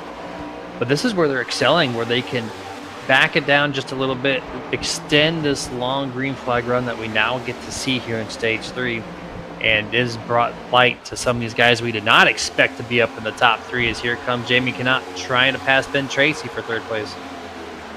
I'm still really impressed by this 67 of James Wallace, and now he's got a little bit of a buffer back behind him with Tracy being under fire from Jamie Knopf, who we know is solid on the long run. The same could be said for his LA Motorsports teammate Daniel Simmons, who has probably been the best driver on the long runs besides the 01 of Nathan Bigart. But we haven't really seen what Jeff Chandler could do with that clean air. Last time around, the 67 was actually faster than Chandler by about a hundredth and a half, or 200ths last time around. But you come into tonight looking at the number 67 stats coming into tonight. Only one top 5, one top 10. So that only time inside the top 10 ended up being a top 5. It has not been a season so far for James Wallace. He has made every race but one with 10 starts, and also he has only led 15 laps prior to tonight.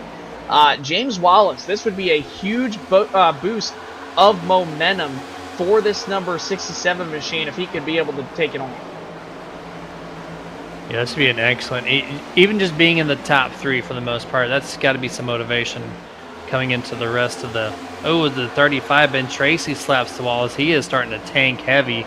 Remember, he was just in 2nd place a couple laps ago. Now he's sitting in P6 right now and losing time to the race leader and everybody else in front of him. So that car is falling off in a hurry. If the 67 can get a nice solid top 5 here tonight, this will just boost the team's momentum a little bit, let them reinsure themselves that, hey, we have a package at these 1.5 mile tracks that is worthy. We just got to tweak it just a little bit more, and maybe we'll be contending for more of these wins here at FTSR's Mach 1 Performance Cup Series. And I'm like what I'm seeing from James Wallace here tonight. Last win for the driver, the number 67 machine, came all the way back at Talladega Superspeedway on October 3rd of 2022. It has been nearly 2 years since the 67 has gone to victory lane, and it would be a stellar night if he could do it, but he's got to hold off drivers like Daniel Simmons, who is working to the inside. Jamie Knopf has got by him as well. Oh, contact down the front straightaway off 4. Jose Acosta and the 14 of Lane Allen get together past the start-finish line. They're able to save it, but everybody's starting to get a little bit antsy, Jeremy, as we're approaching those pit stops coming up here probably within the next 10 laps or so. Hey, you originally said lap 120, and I'm thinking you're right on the money with that one. It's going to give them 40, 45 laps to run the rest of the race out, which was a 0.6 Daniel Simmons. It's the second time he's hit the wall pretty strong on corner exit turn 4. Haven't seen too many cars touch turn 2, but turn 4 seems to be somewhat tricky for some reason. I would think turn 2 would be that corner, but seeing a lot of action out of turn 4 right now. Nathan's going to try to take advantage. Going to the bottom of Daniel Simmons here. This is the battle for 4th and 5th place right now. Gets you 3 and 4. Nathan's going to try to almost do a 2 for 1 here. 6-7 starts to fall back a little bit more. Yeah, James is definitely starting to struggle here on this later portion of the long run just because he's been running up at the top all race long, especially on this run. You haven't really seen the 67 run the bottom. Yes, the faster lane is that top side, but again, if you want to save tires, you have to run that bottom to middle lane off turn number 2. Nearly kept coming together as the 01 and 67 down the back straightaway into 3, and it's still Jeff Chandler with the race lead as we approach green flag pit stops here. Wallace just continuing to fall back side by side again with Daniel Simmons to the start-finish line.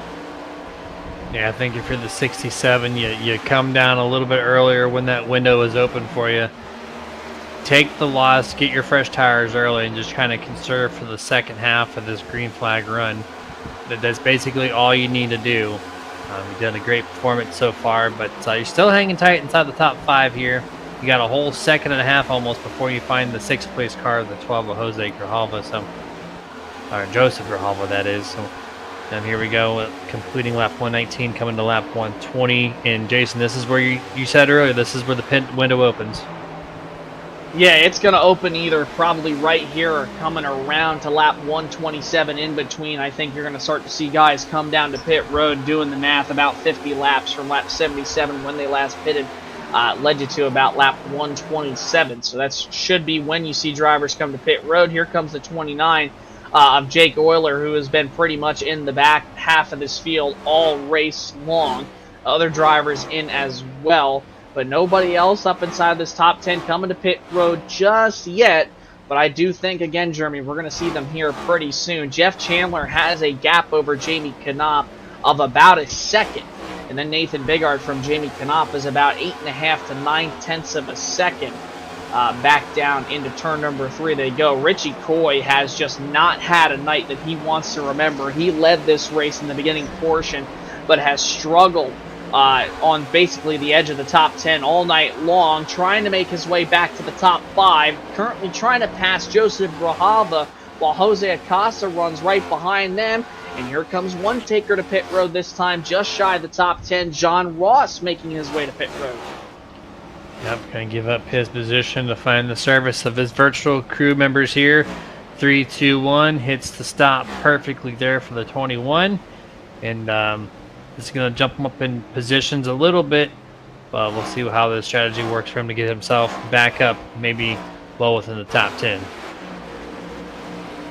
Yeah, and you see them back down the front straight away. Richie Coy able to get past Joseph Grijalva and also Jose Acosta. And Acosta gets past Grijalva, who gets loose in the center of 1 and 2. This time exiting towards the back straightaway. Lane Allen, Ben Tracy waiting in the wings inside the top 10 here.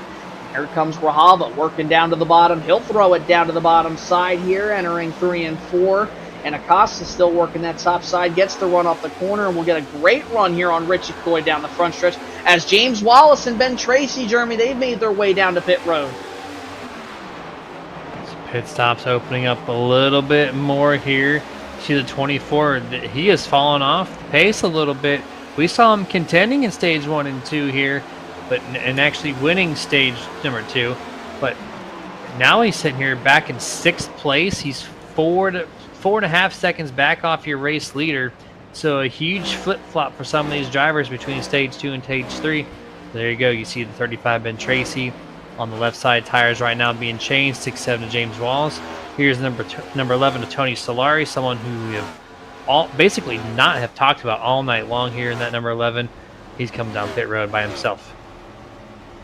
Yeah, it has definitely been a struggling season for the number 11 machine. Here comes others down to pit road as well, including Alan Crowell, James Torrey, and as well this time by assuming some of these other drivers inside the top 5 and top 10 will come to the pit road here in just a few short moments here on lap number 126. Here comes Lane Allen in the Bass Pro Shop Chevrolet Camaro down to pit road. I think, Jeremy, the big thing's going to be when one of these guys inside this top 5 come down to pit road. You already had James Wallace come down, and that's a big deal because, again, that's about a second to a second and a half worth of time on fresh tires compared to these guys on that older stuff. And he was only back by about 3.5 seconds, so he can make up a lot of time, but he's going to have to do it quick, and he's going to have these guys stay out as long as possible if he wants that to happen. Yeah, 100% here. And seeing with all the drivers that have come down pit road now, the rest of these guys, we probably should be seeing them real shortly, at least to me anyways, as Jeff Chandler holds that 1 second lead over Jamie Knopp. Here comes the 47 Ryan Hedrick. He's going to give up his position on track to find his virtual crew members here. And looks like we got top 13 left to go to come down pit road. Yeah, and it's getting down to that crunch time where you're going to have to make that pit stop, and you got what you got, unless there is a late race yellow. Alan Duranco, Colton Gum, Wayne Grossi are also into the pits, this time by, you see the 2, the 10, and the 7 all trailing each other back down to the pit lane here. Still awaiting to see when these top 4 will come to pit road. Chandler, Knopp, Bigart, and Simmons, that is, have not made a pit stop. Assuming any moment now that they'll come down. Yeah, 2 more down pit road. Colton Gum, Wayne Grossi find themselves on pit road on lap number 129.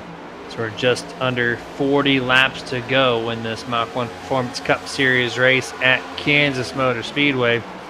Or Kansas Speedway, I guess that's what it's called. But Knopp running right up against the wall here. 0-1 right down the bottom where they have been committed almost the entire race. And that is that the 0-1 coming down pit road this time? Yep. Nathan Bigart down to the pit road this time by, and this is going to open up the door. Jose Acosta follows in right behind him. Dave Nestor, Brian Dublé, I believe, will exit the pit road here pretty shortly. But now, if you're Jeff Chandler, Knopp, and Simmons, you have to come this time by to try to not lose any time to the 0-1 of Bigart. Yeah, 24 hits his marks right there. A little bit of a slow entrance to his box. We've seen some guys slide in there real fast. He takes the conservative route. Hopefully it doesn't hurt his time overall. Jack's down on the 0-1. Here comes the 0-6 and the 19. They're going to give up their positions. Now Jeff Chandler, your race leader, the only car needs to come down pit road. He should be coming down next time. Yeah, Knopp has entered the pits this time around as well, and Jeff Chandler is just hurting himself being out there this long. He is almost going to have to come down this time by. I think if he stays out long enough, it is not going to work out, and as I say that, he's going to come down the number 31 Nerditude Chevy Camaro ZL1 down to the pit lane. How is this going to shake out for the 31 machine, who pits just a lap or 2 after other drivers did? And down the pit lane comes the 31 machine and everybody else behind them trying to find out where they're going to cycle on here, as we're just a handful of laps away from completing lap 132, or not lap 132, but about having 30 laps to go. And I think James Wallace here, Jeremy's going to pick up the race lead. Yeah, we're going to find out here. You see the tower on the left-hand side. 5, 4, 3, 2. And it looks like that will transition over to the 67 momentarily here. As look at the 67's lead over even the 0-1. I know he came down a couple laps prior to the 0-1, but he's got himself a nice little over 2-second advantage over second place, third place, and everybody else. So calling the strategies right. With that earlier pit stop, he was one of the cars tanking on speed. But if he can utilize this 3-second lead he has over Chandler, 2-second lead over Bigart, if he can just take care of his stuff for just a little bit, keep it saved for the attack later on, this might have been the winning call there to pit a little bit earlier on in this cycle. I definitely think, though, Jeremy, he's probably going to have to run the bottom if he wants to save those tires. Notice how he just keeps on running this top side. And I know it's been the comfort zone for him all night long, but if he wants to save tires, he's going to have to run that bottom, or else Nathan Bigart is going to eat away at that lead like he already has. He's already gained about nearly 2 to 3 tenths of a second. You see him back there, right there, coming off the apron back to turn number 1. He actually just posted his fast lap of the race last time around with a 31.017 for the driver of the 01 machine. Most of the drivers inside the top 10 just posted their fastest laps as well, including Chandler, Knopf, Acosta, and Coy. So, I mean, Jeremy, if you're the 67, you say you save those tires, but he's definitely, I think, again, got to run that bottom side because Nathan Bigart is gaining. Yeah, he was, well, actually, that time by, I don't know how, but James Wallace went from a 1.3 to a 1.5 separation. Bigart a little bit of a handling situation this lap. He quickly gathers it back up to the 1.3, 1.4. So it looks like both of them are just trying to run a little conservative. I know the 0-1 has the speed, but as the laps get down to about 10 laps to go, I think that's where Wallace will start to lose a huge chunk of time. But if he keeps it inside the top 5, I still count it as a success because he was about to fall outside of that before the pit stops happened. So we'll see how the cards play there as we're getting really close now to 30 laps to go. And his best friend right now is Jeff Chandler. If Jeff Chandler can just hang side by side with the 01, and that's not going to happen, I was about to say, if they get side by side and stall out, it's going to give James Wallace a little bit more of a buffer. But Jeff Chandler on those fresher tires really paving the way. He's about 0.2 of a second faster than Bigart last time around, and about 0.3 faster than Wallace. Hold on, Jeff Chandler on the move. Fastest lap of the race last time around, 30.527. The man in the 31 machine looking for his first win of the season, and he is running down the leader. Yeah, I think he's got he put a rocket ship underneath him here for stage 3. And I thought Wallace was going to hold on a little bit more, but these guys turn on the afterburners behind him and quickly have gobbled up that race lead from 1.3 down to almost nothing here. To complete lap 137. And man, oh man, here we go. Jeff Chandler led most of the first stint of this green flag run in stage 3 and looking to get back to it here with 30 laps to go. There's 31 is on a mission to get his first trophy of the year. Yeah, and he very well could do it here tonight if it all plays into his favor. He is so fast. He is about half a second or maybe 3/4 of a second faster than this 67 machine this time by at the line. James Wallace just ran his fastest lap of the race with a 30.958, but it is nowhere near what the 31 just posted a couple of laps ago. And things are starting to tighten up here at the front, Jeremy. We didn't really talk about how strategy probably could have played a factor like it was going to in the real race last night before Kyle Busch spun to bring out that final caution of the evening. Still a possibility, but strategy has played in a big way here tonight in Kansas. Yeah, I was kind of reading the YouTube chats. I saw Doyle saying it might have waited a little too long for Jeff Chandler to come down pit road, and I don't think that's the case. He gave up a little bit, but now he knows he has the fastest car and he has the freshest tires. So this 31 is sitting nice and pretty right now. Just don't overuse him trying to get around James Wallace, who's kind of picked up the pace a little bit. He allowed them all to get to his car, but to get around him has been a different story. He's actually able to hold on to this 1 to 2/10 of a second lead over the 31 for 3 consecutive laps now, running up high in that third groove. So at the moment, James trying to give one last effort before Jeff Chandler eventually gets around him. Jeremy, do you think the 67 might have been saving a little bit of tires, even despite running up at the top of the racetrack? Because all of a sudden, he just turned on the jets. He was running in the 31s, and now he is running back in the high 30s. And this is a great run for the 67 again. He might be able to hold off this 31 machine if it goes green, but we know how fast 31 is. And as I say that, Jeff Chandler looking to the inside, but don't look too fast, because here comes Jamie Knopf right back behind him in third. He's got a shot as well. Yeah, I know James Wallace was saving up a little bit for sure, but with the lack of tire grip compared to the 31 and a couple other guys here, time was just his enemy right now. And there he goes, gets passed by Jeff Chandler. Knopf's right there. Really strong speed here for the opening stint of the second green flag run.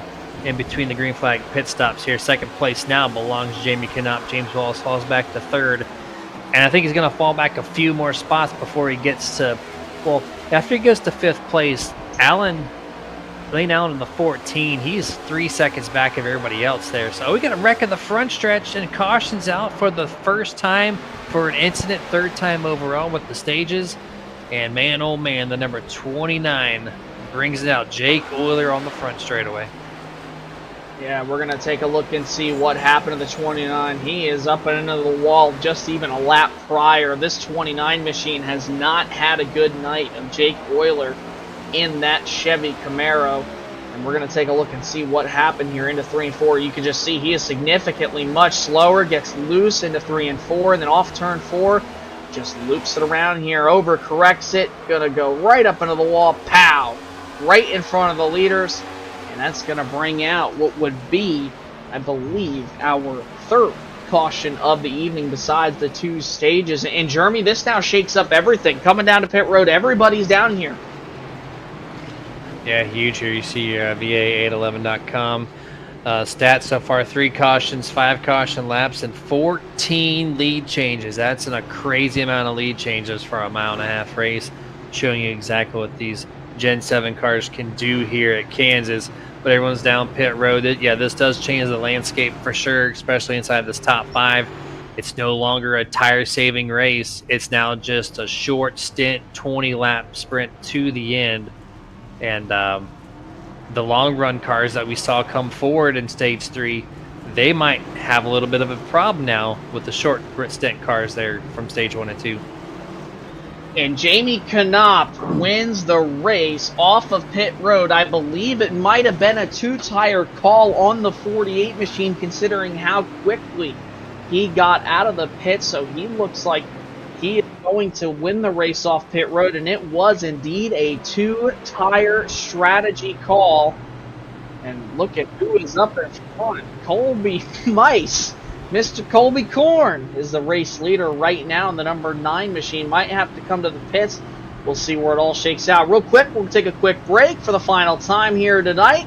We'll bring you back for the restart here with about 20 laps to go. You won't want to miss it.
We're a racing family that you can trust on and off the track.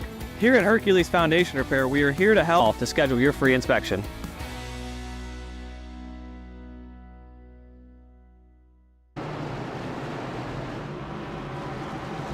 Welcome back to LSRTV's coverage of the FTSR Mach 1 Performance Cup Series live from the Kansas Speedway here in the Heartland, where we just had our first live caution, rather natural, I meant to say, caution of the evening besides the 2 stage break cautions we have had.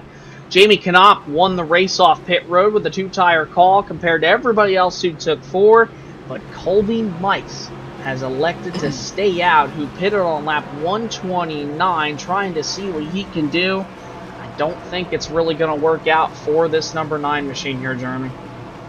The DraftKings bookies has him at a -200 to fall at least 5 positions or more.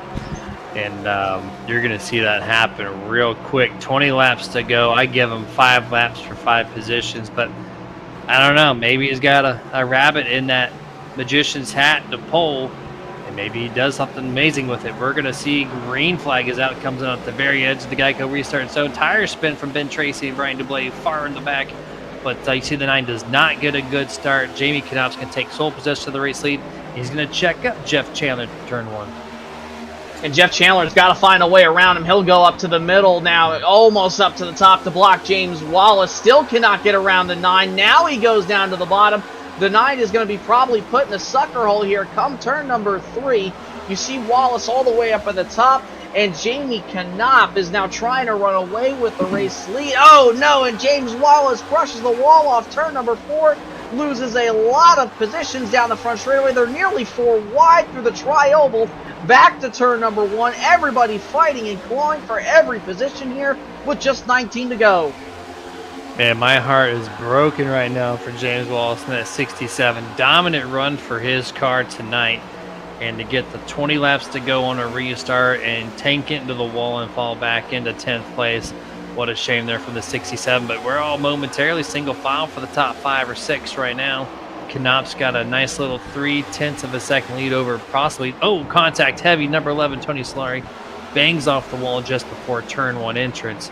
But as I was saying, Jeff Chandler, second national caution if you're Jason Rockefeller here, and it's going to be coming from the number 6 of James Torrey here in that Castrol Edge Ford Mustang. And we also got Lane Allen in the 14. Remember, he was one of the strong cars there in Stage 3. Yeah, he was really strong. And Jeremy, you caught it there coming off into the tri-oval. You noticed that 11 of Solari bounced off the wall, got into the 12 machine of Joseph Grijalva right here past the start-finish line. And then they all just check up, I believe, getting down. And actually, this is completely separate. So the 6 just comes down and the 14 comes up, and they come together entering the corner. So completely separate incident from the 11 and the 12 machine coming together, and collects Ryan Hendrick as well. And that 6 machine is going to be done for the night. And while that all happened, Jamie Knopf posted the fastest lap of the race with a 30.460. The first one to break into the 4, so what a fast lap for Knopf. But Jeremy, this is just giving these guys less and less time and more time to really shake things up here at the front. Yeah, I mean, it's great to see the speed from Jamie Knopf. It looks like he's had that chance to running the fastest lap of the race. But he just ran that fastest lap, and it's all for nothing. He used the extra tire wear just to get to the caution and put the 31 back to his door panel here on this restart. Now with Jeff Chandler having the fresh air on that nose, and with the 48 trying to run qualifying laps out there, does Jeff Chandler have himself now in the best position to win this race once again? We'll find out when he gets about 13 or 14 laps to go, as you see Jay Kula take his wave around there on the outside. But Jamie Knopf definitely showing he has the car to get it done here tonight. Yeah, and he definitely has. And obviously this also helps out Colby Mice, who stayed out there last time around. But, I mean, again, he's not really going to be a contender because he has significantly more older tires on that car compared to everybody else around him that pitted back at lap number 144 compared to lap 129 for the number 9 of Colby Korn. And it's not going to look out too good for him here. Another driver who has worked his way back up inside the top 10, at least towards that top 5 rather, is Richie Coy, sitting in 6th. I know it has not been the night for him. Again, this is a huge long shot for him now, pretty much at this juncture, to try and go for this 2024 A championship. He is going to need Nathan Bigart to practically and basically, Jeremy, wreck out of this race here from the finish if he wants any chance remotely probably heading into Darlington. Yeah, absolutely here, and we'll have to see. That things can get more chaotic. We're starting to see the urgency pick up. We're seeing people not really paying attention to their blind spots, and we saw 2 different wrecks, basically, actually 3. We had a little incident off turn number 4, and then down the tri-oval, and also hitting the wall coming to turn number 1. So 3 different wrecks happened that last green flag lap. And, I don't think we're done as far as contact is concerned. I don't know if the cautions will come out again, but I think there's going to be a lot of more contact-heavy racing, and this could shuffle the field a little bit more. Yeah, and it definitely should here at the restart zone. And now the 31's not going to have to deal with the 9. He's going to be able to have a much better restart than what he just did last time around. But he's going to be battling the guy who's been really fast tonight as well. I mean, honestly, Jeremy, you could make an argument for every single one of these drivers inside this top 5, the top 10 that have had great nights. I mean, Tony Solari, I know he hasn't really been up at the front, but now he finds himself in 8th. Colby Mice, the strategy call there in 4th. But everybody else, though, I mean, Jamie Knopp, Jeff Chandler, Nathan Biggar, they've dominated this race. Richie Coy has been right there. He led a little bit of this race in the beginning half. Daniel Simmons has been probably one of the best drivers on the long run portion, at least in the beginning of the race. Wallace has been up there. Joseph Brahava has consistently been up inside the top 10. I mean, you can make an argument for probably every one of these drivers up here. You really can. They have all at some point in time been up in the top 2, top 3 for this race. And quite a few leaders. You saw the stat earlier, 14 lead changes about 20 laps ago. So, you know, we're not done. We're going to see probably 1 or 2 more leaders. We're going to see a lot of changes from the side of the top 5. Have no idea who is going to be the person or the 3 people to be here in the podium. So, you know, stay tuned for this one. This is going to be a hell of a finish.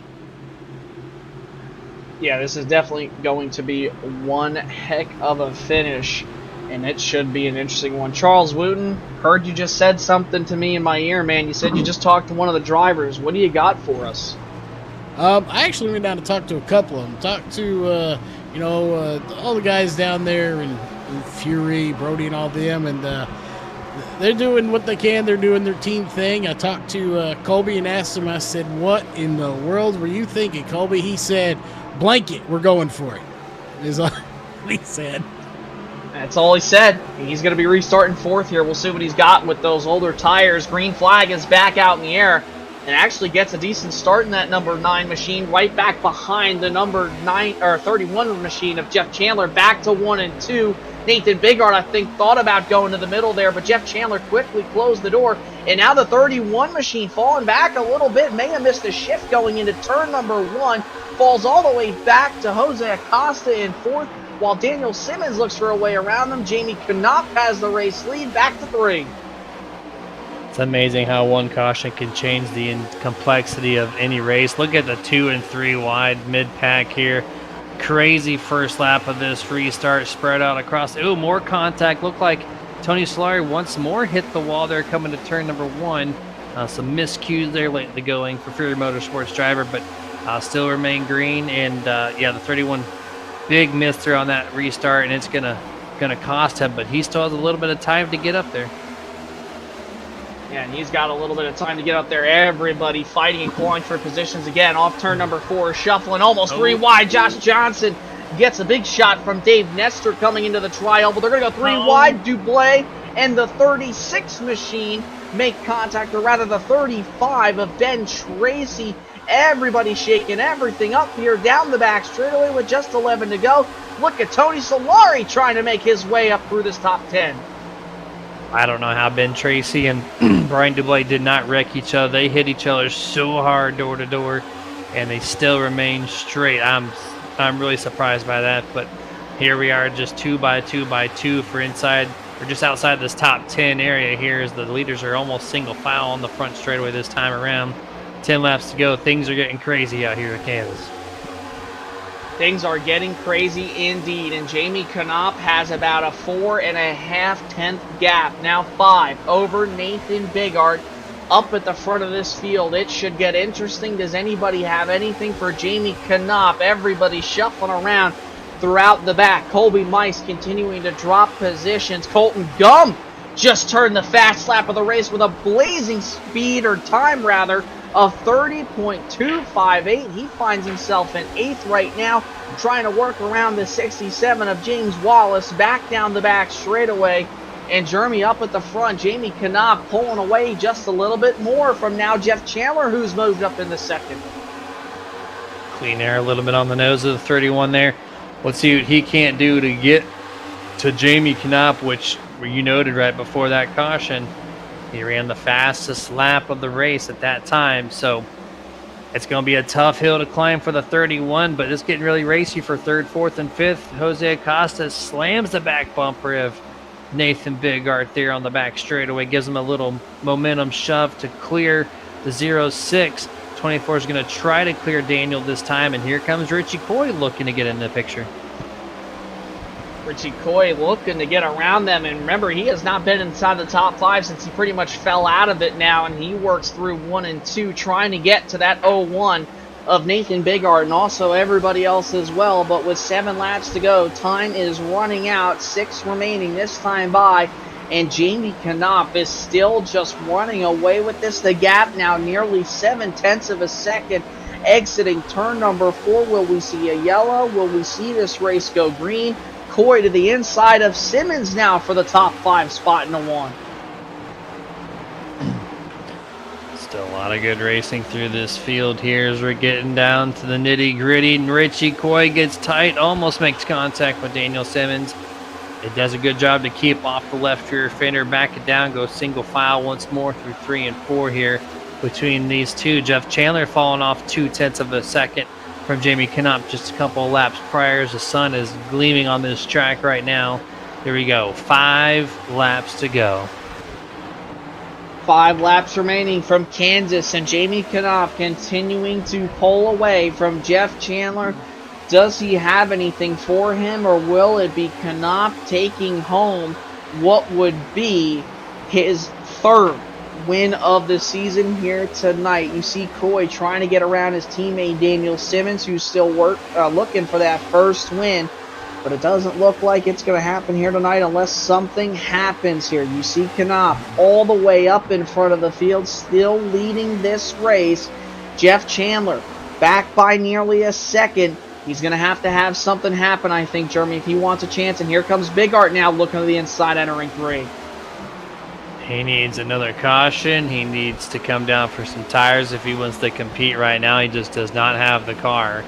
And Nathan gets really close to the left front fender there of Jeff Chandler, but Jeff is starting to fall back a little bit and further over a second gap between 2nd place and the race leader at this time.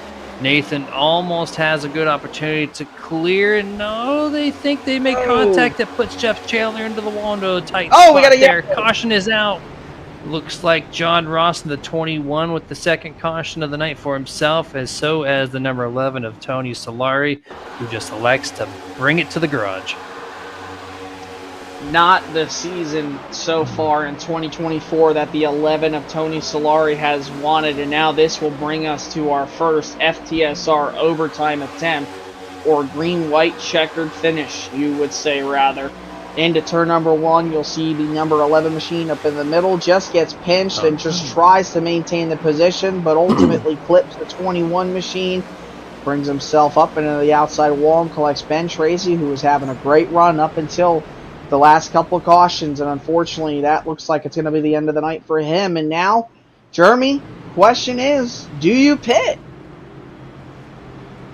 If I'm the 31, if you're hunting for trophies, you come down pit road. If you're not, you stay out.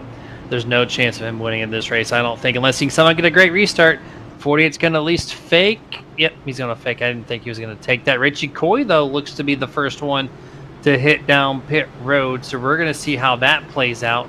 Not many takers behind him either, so this will be a great view of, is it worth to get the tires light in the going? But Jeff Chandler's going to need a restart of his life. The 48, Jamie Knopf's going to have some type of issue to not get going, to have this race fall into the favor of the 31, but Jamie Knopf just super fast there. Heartbreak for Ben Tracy to be involved in that wreck. He was really fast the first half of stage 3. Excellent job from the 35. It's just coming to late in the going with these cautions and just takes him out of contention. And then huge mistake there from Tony Solari to kind of make a quick cut into the right rear fender of the 21 there to bring out the 5th caution tonight.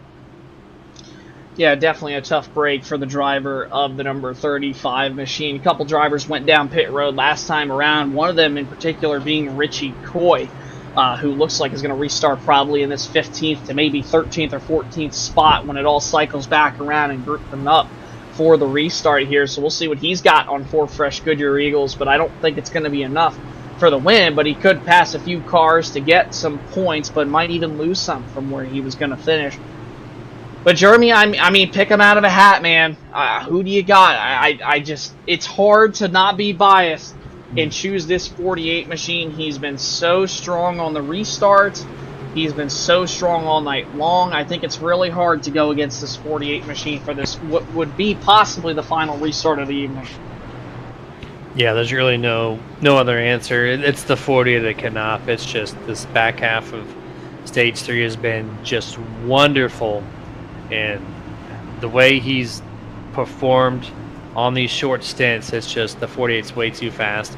The 31, like I said, he needs a restart of his life to get anything close to the 48 coming off turn 2. If he can maintain side by side with Jamie Knopp off of turn 2 onto the back straightaway, there might be a chance. But Jamie's just way too fast. My pick is that 48. Yeah, it's pretty hard, folks, to go against this 48 machine. He's just been so strong all night long. And the 31 machine of Jeff Chandler has also been strong, but these last few restarts, he has just not gotten the positions that he's wanted to. And honestly, Jeremy, you could almost maybe put this at fault of that restart that Colby Mice controlled into the restart zone. Remember, spun the tires. Jeff Chandler fell back to about 4th, got up to 2nd, then the caution came out.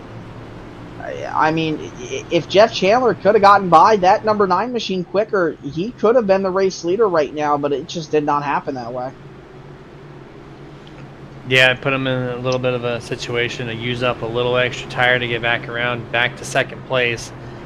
And he had the moment to maybe get that done, and then just kind of plateaued, maybe overcooked the right front the opening laps of that restart to get there, and but allowed Jamie to kind of excel and advance further and further ahead of everybody else. But 1 lap to go here on this restart. It can be 2 laps to go. Your first official green-white checkered, if you will, here, and a natural green-white checker for that matter. And we'll see.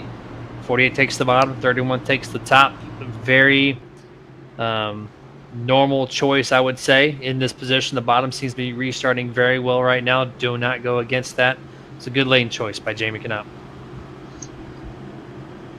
It is going to be 2 laps to go. The first official green-white checkered of the evening. Will we have to use up the other 2? That is a question we will all be wondering inside our heads here as we come down to the restart with 2 laps to go. Again, Jamie Knopp, Jeff Chandler, Nathan Bigart, Jose Acosta, Daniel Simmons, and James Wallace will be the first 3 rows. Who is going to be able to walk along that yellow brick road and take it all the way to the house with a checkered flag at the end of the night? Again, coming to the Geico restart zone for what could be the final restart of the evening. Green flag is back out. Big check up there in the 4th row. The 12 does not get going, but they're door-to-door entering turn number 1, but Knopp has the advantage back to 1. Man, great restart for the top 6 or 7 here. Knopp's going to get that advantage slide up in front of Jeff Chandler. He's going to open up the window, though. Jeff's going to come down for some side draft, makes contact. He come down too far into Nathan, and that's what's going to happen. It's going to cost him the chance at getting the race victory, but we're going to stay green flag. More wrecking in the back there, 57 around. Caution does not... Did the caution come out? Did we get it before the white flag? That's the question. It came out right at the same time. And we will go into our second attempt at overtime. The caution did wave before we hit the start-finish line. And boy, oh boy, this all started when Jeff Chandler and Nathan Bigart checked up the field in front of them when the 31 tried to pack air on the 24 and the 31 and 01 net in just a racing deal off into turn number 3. And then off turn number 4, the 57 of Josh Johnson gets up into the wall. The 7 comes up. They wreck. And obviously brings us into our second attempt here at overtime. And Jeremy, this is going to get good because now it's a completely different challenger up on this front row. Jose Acosta in this 24 machine is going to have a really good shot to win this race. Man, and yeah, this is going to stack him back up. I heard Charles Amir saying 9 minutes left on the clock. So this thing needs to get a ticking, and we can't afford another restart, or else we might not make it. we'll see here. But yeah, that's a heartbreak again. The 31 he tried everything. He needed to get all the side draft he could down the back straightaway. Overdid it, crossed over the 01's nose, who did nothing wrong there. Sends Jeff Chandler into the outside wall, and it really just stacked up the whole field in turns 3 and 4. And they came off that corner all over the place, and then just calamity happened. And so I'm so surprised. I did not see Barney throw that flag until 10th place past the line, but I guess the iRacing officials threw it out just in the nick of time to get at least one more restart in this race. Yeah, I want to say real quick here, if we can get a replay on it, Charles, I want to see the contact between the 01 and the 31 here, if we can get it before we go green, because it looked like just a racing deal going into turn number 3, and that's what kind of stacked up the field to get all, really jumbled up and stuff through into turns 3 and 4, and then you saw everybody just scramble throughout the entire field. And this is after the caution, so here we go. It's coming up pretty shortly. So this is it right here, down the back straightaway. The 01 machine is just trying to trail in the 48 machine. The 31 just kind of comes down. The 01 machine, I think, didn't expect the 31 to come down, but also he just kind of traveled up. Let's see if maybe we can get another look on the replay to see, because again, it's just really hard to tell, Jeremy, what happened between the 31 and the 01. But at the end of the day, I mean, it's just a racing deal, and nobody's really at fault, I think. Yeah, let's see, we got the restart here. We're playing once more, but yeah, I think it's Jeff Chandler just trying to maximize what he could on the side draft. He made a little quick cut. 01 did not stray away from his line much at all. No, he kept the wheel straight the whole time. He just found the right front fender, sends him to the outside wall there, and scoots back 5, 6, 7 spots, I think, at most. That's just nothing but clean. Or it's hard racing. He's doing what he can, so I get it. Just kind of cut a little too close, and things happen late in the going. Yeah, and now this is going to be interesting, because here's a thing, too, that we did not take into account, and because of these late race yellows that we are having, this race might not end under green. Or it might end because of the time clock. If we have another caution, we very well could have this race become timed, because right now with the official race ticker, time-wise, not laps, time-wise, we have been running for an hour, 48 minutes, and currently, as I'm saying this, 35 seconds. And the session timer only maximizes up to an hour and 55 minutes on the dot. So if there would be another yellow, it might end under caution. So these guys are not only racing themselves and others around them, they are trying to beat the clock, and hopefully we do not have this race end in another overtime, because if that happens, we very well could see the race end under yellow. But meanwhile, we'll focus in on this second attempt of a green-white checkered finish. It'll be Jamie Knopp and Jose Acosta with Big Art Simmons, Wallace, and Colton Gump rounding out the top 6 for the first 3 rows. It's going to be 2 laps to go once more when they come down to the start-finish line here, officially having 5 minutes up on the board here in 30 seconds to the Geico restart zone. Green flag is back out in the air, and Jamie Knopp gets a good restart, but the 24 of Jose Acosta does as well. Jeremy, back to 1. Jose he is so good late in the go on these restarts. It doesn't actually surprise me that he's going to put himself in for a decent chance. I just don't think he has the speed, but he's able to keep the door in check here, the 48. Let's see what he can do in turn 3. Can the 24 lead the lap coming to the white flag? The 48, look at Jamie Knopp just absolutely destroy him. Erase what I just said. He's going to take sole possession of this race lead, and we will find the white flag here. So next lap will end this race. The CRN 1 to go. And Jamie Knopp's going to find the wall glue. He's going to lose second, going to lose third. And now will it be LA Motorsports 1 and 2 here, or will it be Mr. Nathan trying to get P2? Yeah, and you saw the 24 of Jose Acosta getting to the wall for a one last ditch effort, but it wasn't enough. He falls back, but somebody who is going to take home his third win of the season is going to be Jamie Knopp. LA Motorsports 1-2 finish here tonight in the Heartland. Great execution, great drive by the both of them, and Jamie Knopp finds himself in victory lane for the third time this season, with his teammate finishing right in second. Jeremy, how about that?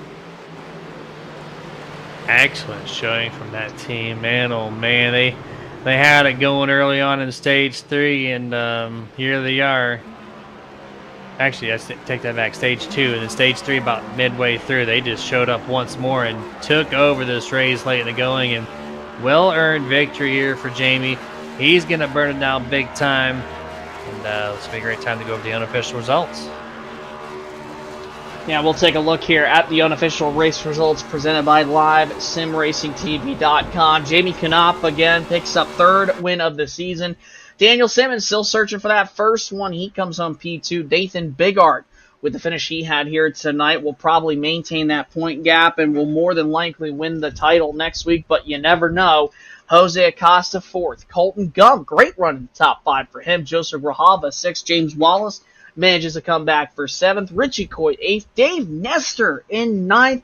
Colby Mice with the no tire call to stay out. He rounds out your top 10. 11th place will be the 31 of Jeff Chandler. John Ross finishes in 12th. 13th, Alan Crowell. 14th, Alan Duranco. 15th will be Jake Euler. 16th, Lane Allen. P17 belongs to Joshua Johnson. 18th is the 7 of Wayne Grassi. 19th, TJ Bartel. And rounding out tonight's 20th place finisher, number 37, Brian DeBlay. Rest of your 28-car rundown: Tracy Solari, Hedrick, Torrey, Brandon Elder, Brian Bliss, Sherwood Williford, and Justin Dills to round out the 28-car field. We'll step aside real quick, wrangle up our top 3, and we'll talk to them here in post-race. We'll be right back after this.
Welcome back to post-race coverage here on LSRTV for the FTSR Mach 1 Performance Cup Series, where we have wrangled up our top 3, and we're going to step to Nathan Bigart, finishing third up on the podium here tonight. Nate, I think you did pretty much everything that you could, man.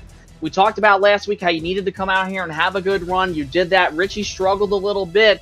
It's looking like Darlington might be that race, actually, where you're able to close it out and get this championship for 2024, right? Man, I hope so. I know Darlington's definitely one of my favorite tracks. I love it. Not saying I'm fast there. It's just a really fun track to drive, you know. But yeah, definitely happy with tonight's result. I knew I was looking for just top 5 finish, good finish. I'm not the best at Kansas, but I think it's just the aggression level really cranks up here. You know, I think it showed with Jamie and Daniel doing a great job at the end. That short run speed. I think I just didn't have that. You know, I was much better off with the longer run, saving the tires and coming on strong late. But I'm happy with the stage points tonight and the P3 finish. So good night for me. Yeah, 100%. I think you got it all but locked up there. So you got a little bit of breathing room going to Darlington for sure. And you said you have a lot of fun there, which usually means the car's a little bit faster. So kind of looking forward a little bit to next season. For that schedule for Part B, do you think you can go back to back and take A and B? I don't know, man. These guys are tough. It's a strong field to race against. These guys, we're having to work a lot and get the setup dialed in and try to get it good. And you just never know also because the weather changes on iRacing. I think my car was a little off compared to what I thought the weather was going to be here tonight. But yeah, we're sure going to try to give them a run for it. Do everything we can. Yeah, Nate, with that being said, man, who do you got to thank here tonight for that third place run? Yeah, I just got to thank Joe and, Fuego Paints, Fuego Autosports. Shout out to my teammates. We had a new guy come in tonight, trying to get involved and have some fun with us out here. Just anytime you can make the team stronger and better is great. So thanks for him to show up. That's John Ross. Appreciate him. Colby was here tonight. Shout out to Jamie for getting the win. Dan getting second. Like I said, they did a great job. I want to give a shout out to Jeff Chandler. I don't know. I guess he was mad under caution after that. I felt like he came down on me. And when I watched the replay, it just seems like a racing deal. Obviously, it wasn't anything I was trying to do. So just shout out there. Apologize. All the fans watching. FTSR themselves, the league, putting this on. LSRTV, you guys doing the broadcast. Amazing job. All the fans, number one fan, Mom, love you. Always got to thank Mom. That's Nathan Bigart coming home P3 tonight and will remain the points leader coming out of Kansas. And now we'll step over to the guy who's still searching for that first win tonight, but was strong all race long. Daniel Simmons, man, one race remaining coming out of 2024A. You think you got what it takes at Darlington to get that one win for the year? I'm not sure. There's a bunch I got to clean up, man. I'm just letting them slip through my fingers here. But no, I had a good run tonight. Just kind of made some bad decisions, I guess. Hey man, overall though, like strong run middle of the race, strong run toward the end. And I was actually saying about midway in this race that you're actually one of my picks for 2024B as well. To have a strong contention anyway. So do you feel like going into the next part of the season, you have a great chance of maybe claiming that trophy for mid-season? I think so. I mean, really ain't been able to put forward the time I need to on here. So a bunch of these races was pretty much my only race of the week. So this week, Jamie kind of worked with me and we kind of run a couple official stuff and felt like I improved a lot today. Like I say, just a couple bad decisions, get back on the throttle a little too early, and it cost me in the long run, I feel like. And Dan, with that being said, man, who do you got to thank for the P2 run here tonight from Kansas? I got to thank Team Connie for the amazing setups. Got to thank Jamie. Like I say, he kind of works with me. We kind of practice back and forth throughout the week a little bit together. So got to thank him for kind of helping me improve on this deal. And there you go. It's Daniel Simmons coming home P2 tonight for LA Motorsports in the 06. And now we'll head over to Victory Lane, presented by Victory Fuel. And remember, if you use code KOI19 at checkout on drinkvictory.com, you'll save 10% off your order. And Jamie, man, what a night for you. You were really strong, ripping the top lane, got that third win here. Man, it's looking really good for you here heading into 2024B after next week at Darlington, man. I think you got a really good shot this season. Yeah, I had a real good, strong run this season A and looking forward to season B. I think a couple of the tracks I like a little better also. And, yeah, man, it was just an awesome race. We was running 2 and 3 wide there several times, and the top didn't come in like it did in the official races, seemed like, so I couldn't really hold my own up there like I thought I could. And then the temperature got a little cooler on the track, and we had I think about 15 laps on our tires, and I was wanting track position because Jeff Chandler, he was super strong up front, and I I rode and saved my tires and then tried to drive and I couldn't catch him. And I was like, man, I need to get clean air and hopefully that will help. So on the pit stop, I took 2 tires and then I made an adjustment also and then messed up and put fuel in it and I wasn't supposed to. So I was like, oh God, I'm gonna suck right here. And then it just worked out perfect. I mean, the car was awesome. I didn't want to see those cautions right there at the end because I lost a couple on green white checkers or restart. So I was just trying my best just to have a good clean restart and try to get the lead. Yeah, I was gonna see what the difference was for you there. Middle of the race, stage 2, you had a dominant run, and then stage 3 happened, and we saw a lot of switch ups there in the top 5. The 67 came to life, the 35 did. Jeff Chandler led a bunch of laps. I was kind of wondering what happened with you and some of the other guys. It kind of fell back a little bit, and I thought maybe it was tire saving, but we had that late cautions, and then the short run guys came back up to the front. Was that just it? Was that just you kind of lagging back there in the first half of stage 3? Yeah, but at the end of stage 1, when we pitted, I slid through my box. I lost like 3 spots. I think I was 3rd and then wound up 6th. So I drove on up there and took the lead, and then it burnt my stuff up because I had to drive up there too early. But I wanted to get clean air, and because later in the run, if everybody's saving tires, then it's going to be hard to pass them, because then they're going fast too. So you really don't have no advantage. Your advantage would be to pass them at the start and then hope you're fast enough, to where theirs fall off sooner. But then I faded, and then so I restarted maybe 5th or 6th in the final stage, and then I just rode there for a while, and then a few got by me, and then I picked off a couple, and then I tried to, like I said, run Chandler down, and then he was fast, so he led and saved tires and was still fast. So at the very end, it wasn't but like 25 to go, I think, when we pitted, and I said, man, I want the lead so I can have clean air. And then somebody stayed out on older tires, so I was like, man, this may not even work anyway. But I think he missed a shift on the start, and I was able to get the lead. And then I pushed really hard on that run because I knew with the 2 tires they may be gaining on me toward the end, and then they had the caution like 3 or 4 to go. So then I was lucky enough to do a couple of green white checkers and hold them off. And Jamie, with that being said, man, 3rd win of the season. Who do you got to thank for the awesome run tonight? I got to thank Team Connie for the awesome setups, and Daniel Simmons also. We ran several races this week, and we race against each other in real life, and we push each other, to be better every single time we both racing against each other. So that helps try to get me better, and I'm sure it helps him get better also.